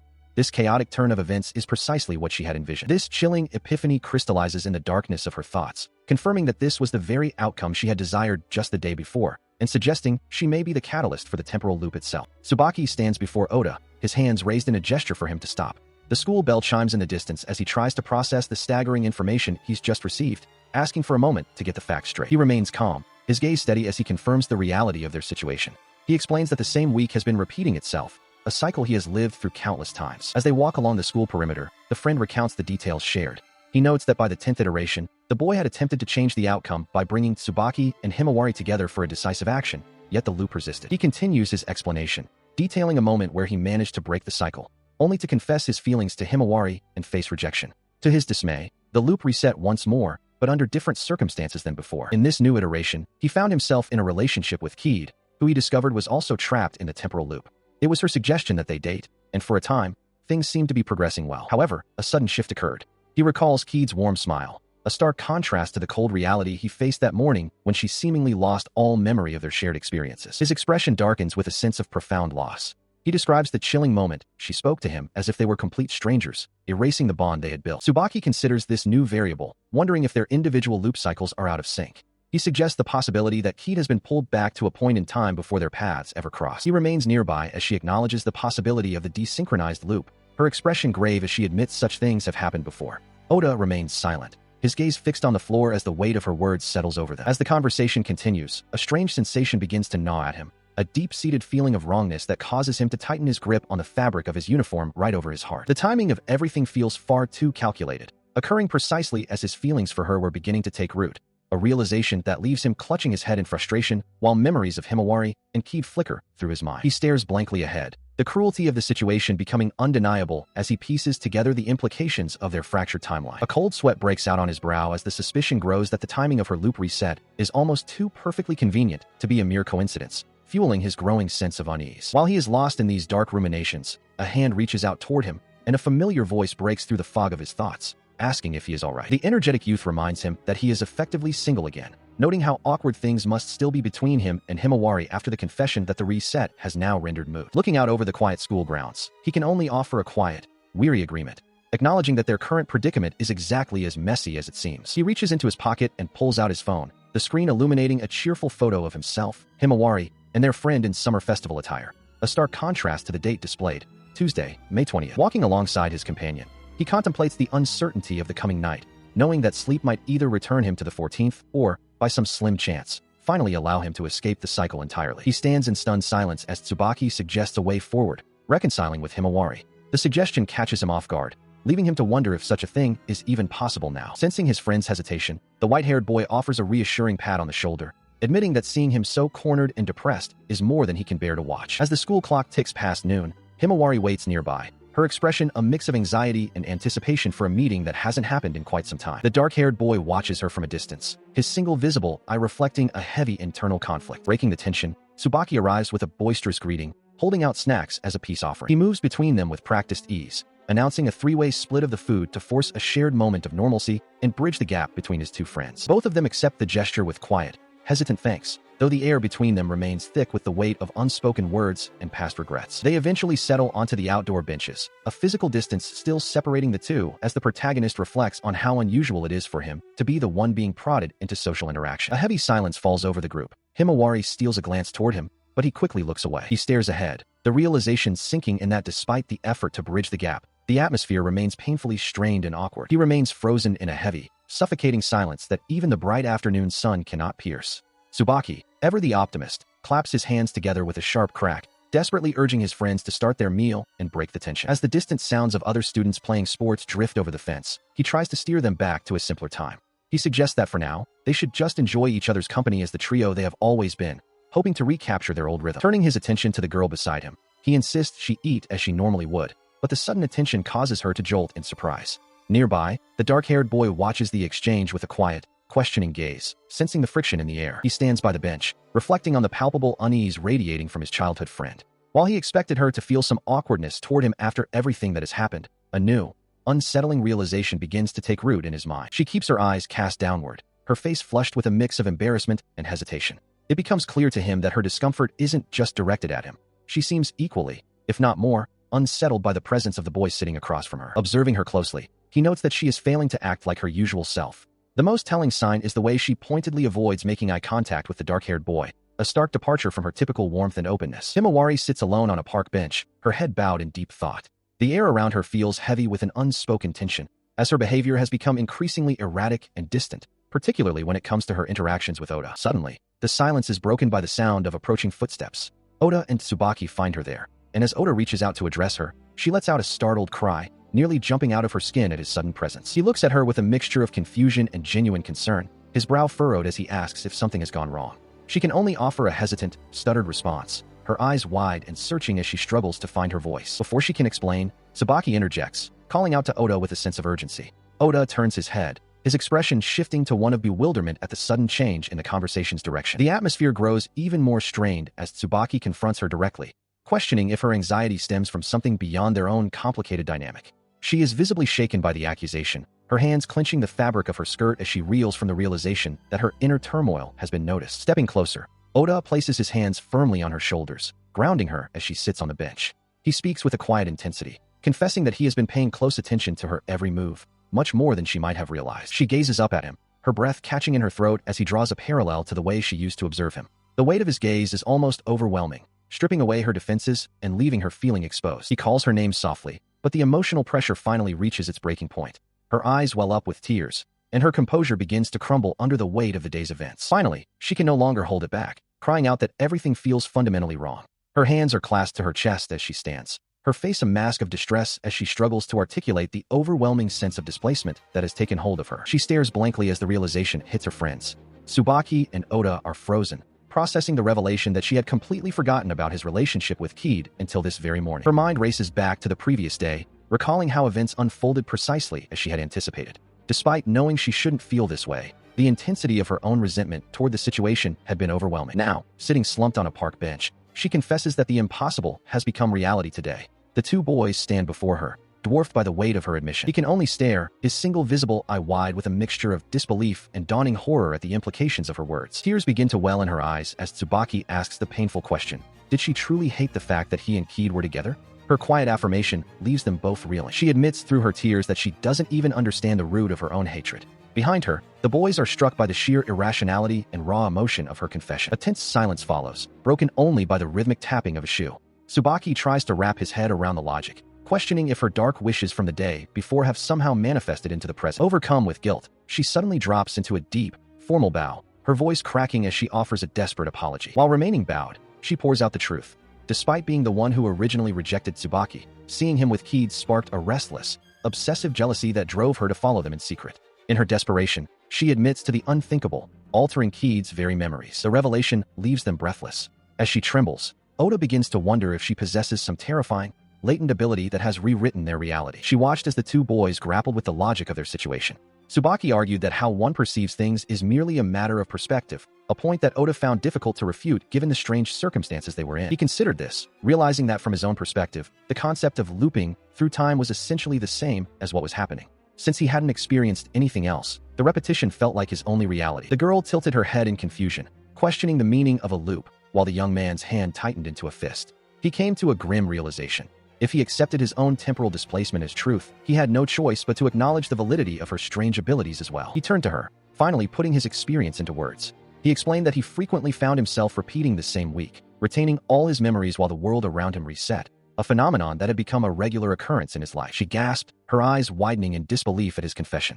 When Tsubaki inquired if she felt any similar effects, she could only shake her head, confirming that she remained unaffected by whatever was warping his sense of time. The energetic youth looked down, a shadow crossing his face as he processed their revelations. Having heard both of their extraordinary stories, he felt a sudden, sharp pang of isolation. Realizing he was the only one in their trio who wasn't part of this supernatural mystery, he suddenly stiffened, a new thought striking him with such force that he told the others to stop staring. He insisted he wasn't a child anymore, and that their pity didn't bother him, though his defensive posture suggested otherwise. Standing before them in the quiet schoolyard, he posed a question that chilled the air. He asked if this exact moment, the three of them standing there, discussing these impossible things, hadn't actually happened once before. They both froze, the weight of his question sinking in. Oda let out a breathy confirmation, the feeling of déjà vu suddenly becoming an undeniable, physical weight in his chest. She stared into the distance, a faint, hazy memory beginning to surface from her childhood. She recalled a similar sensation from when she was in the 4th grade, though the specific details remained frustratingly out of reach, buried under years of forgotten time. She stands before them, the subject of their intense scrutiny, as Oda questions if she, of all people, surely remembers the truth of what occurred. Confusion washes over her face as she asks what they are even talking about, insisting she has no memory of such things, while the boys exchange a look of disbelief. Below them, the sound of footsteps on the gravel underscores the growing tension of their confrontation. The tension escalates as Oda's eye widens in a realization of dread. Tsubaki insists that if the two of them remember the event so clearly, there is no possible way she could have forgotten it entirely. Suddenly, she clutches her head as if struck by a physical blow, her face contorted in agony as she cries out that the memories simply aren't there, her voice strained with a desperate denial. Oda recoils, his own hand flying to his face as a wave of disorientation hits him, his mind reeling from her violent reaction and the sudden, sharp pain behind his eyes. The very fabric of reality begins to warp and buckle around them, the school building twisting into impossible shapes as Oda's vision fails and his legs give way beneath him. As the world dissolves into a swirling vortex of gray and white, Himawari's desperate cries for Tsubaki echo through the void, her voice the last thing Oda hears before the darkness takes him. Silence returns to the school grounds, the building standing tall and indifferent under a vast, cloud-streaked sky, as if the preceding chaos had never occurred. With a violent start, Oda bolts upright in his bed, the rhythmic, insistent chirping of an alarm clock shattering the remnants of a nightmare as he gasps for air. He stares blankly at the device, his breath coming in ragged gasps as he struggles to reconcile the vivid horror of the rooftop with the mundane reality of his bedroom, wondering what just happened. He stares at the screen in his hand, his eyes wide with a sudden, chilling realization. The device, which should have held the answers he sought, now only reflects his growing panic. Frantically tapping the glass, he searches for a contact that has vanished without a trace. A cold sensation creeps over him as he realizes the name, Himawari, is nowhere to be found, leaving him breathless with a sense of wrongness. Desperate for any connection to reality, he dials another number, and the line clicks open. He immediately blurts out her name, his voice trembling as he questions why his friend is calling so early in the morning. The response from the other end of the line is a crushing blow, as his friend asks a question that shatters his world. Who is Himawari? The silence that follows is heavy with the weight of a forgotten existence. Despite the digital erasure, a single image remains. A photograph of two children dressed in traditional summer attire, standing side by side in a memory that only he seems to possess. Driven by a frantic need to prove his own sanity, he throws on his uniform and bolts from the house. He races through the streets, his mind a whirlwind of confusion as he heads toward the one place where she should be. Every breath is a struggle as he pushes himself forward, the familiar surroundings of his neighborhood blurring past. He is consumed by the singular goal of finding her and undoing this nightmare. He finally reaches the school gates, the imposing building standing as a silent witness to his desperation. He makes his way toward the classroom, hoping against hope that the world inside remains unchanged. Inside the halls, he confronts his classmates, but their blank stares and confused questions only deepen his isolation.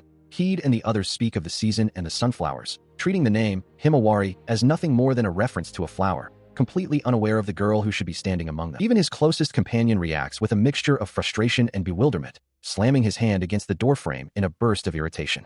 He demands to know how Oda could possibly have forgotten Himawari, his words creating a jarring and inexplicable contradiction to his own earlier claims of ignorance. He insists with absolute certainty that she is their childhood friend, a bond shared by the three of them since they were small children. However, the boy with the dark bangs can only offer a hollow apology, his mind a complete blank regarding the girl his friend describes with such conviction. He is forced to confront a chilling reality. In this world, she simply does not exist. His friend, leaning against the window, reinforces this isolation by claiming they have only ever had each other since they were young, leaving no room for a third companion in their history. Unable to bear the weight of these conflicting memories, he turns and bolts, ignoring the confused shouts calling after him. Deep down, he refuses to let go, clinging to the internal realization that his memories are real and that their golden duo was always meant to be a trio. As he sprints through the school corridors, the world around him feels increasingly alien.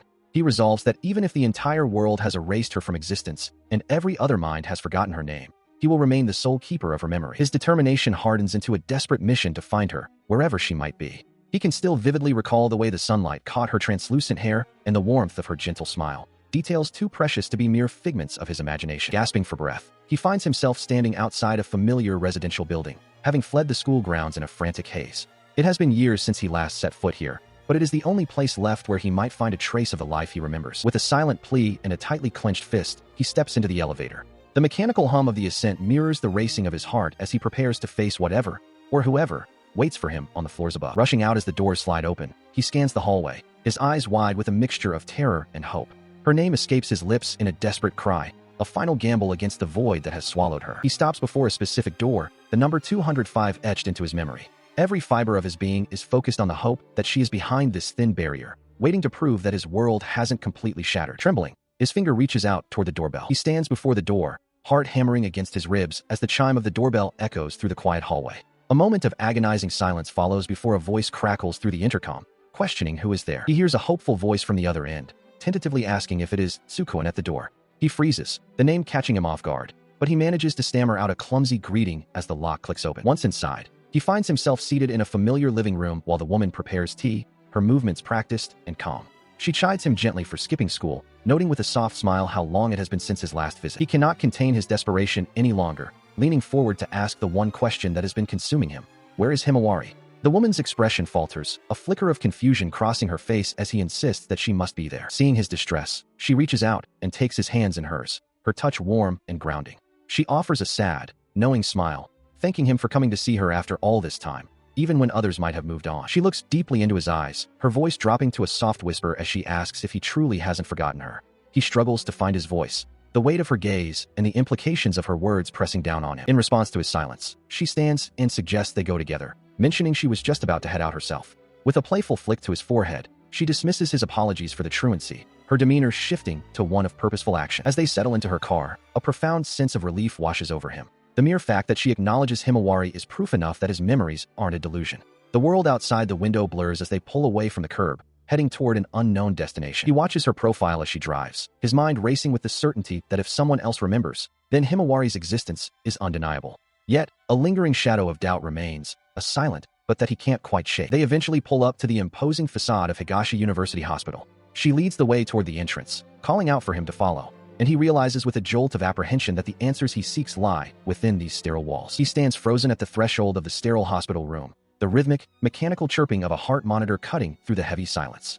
Beside him, the woman who led him here remains quiet as he stares at the figure reclining in the bed, his previous spark of hope instantly extinguished by the grim reality before him. The girl lies motionless, her face partially obscured by a clear plastic oxygen mask that fogs with every strained, rattling breath. Her eyes are tightly shut, and her skin appears pale against the white linens, the labored sound of her wheezing filling the small space with a sense of desperate struggle. As he processes the sight, a chilling realization takes hold. Despite the name and the circumstances, the person in that bed is fundamentally different from the girl he once knew. The world he thought he understood is fracturing further, leaving him to grapple with the terrifying question of what has truly happened to his reality.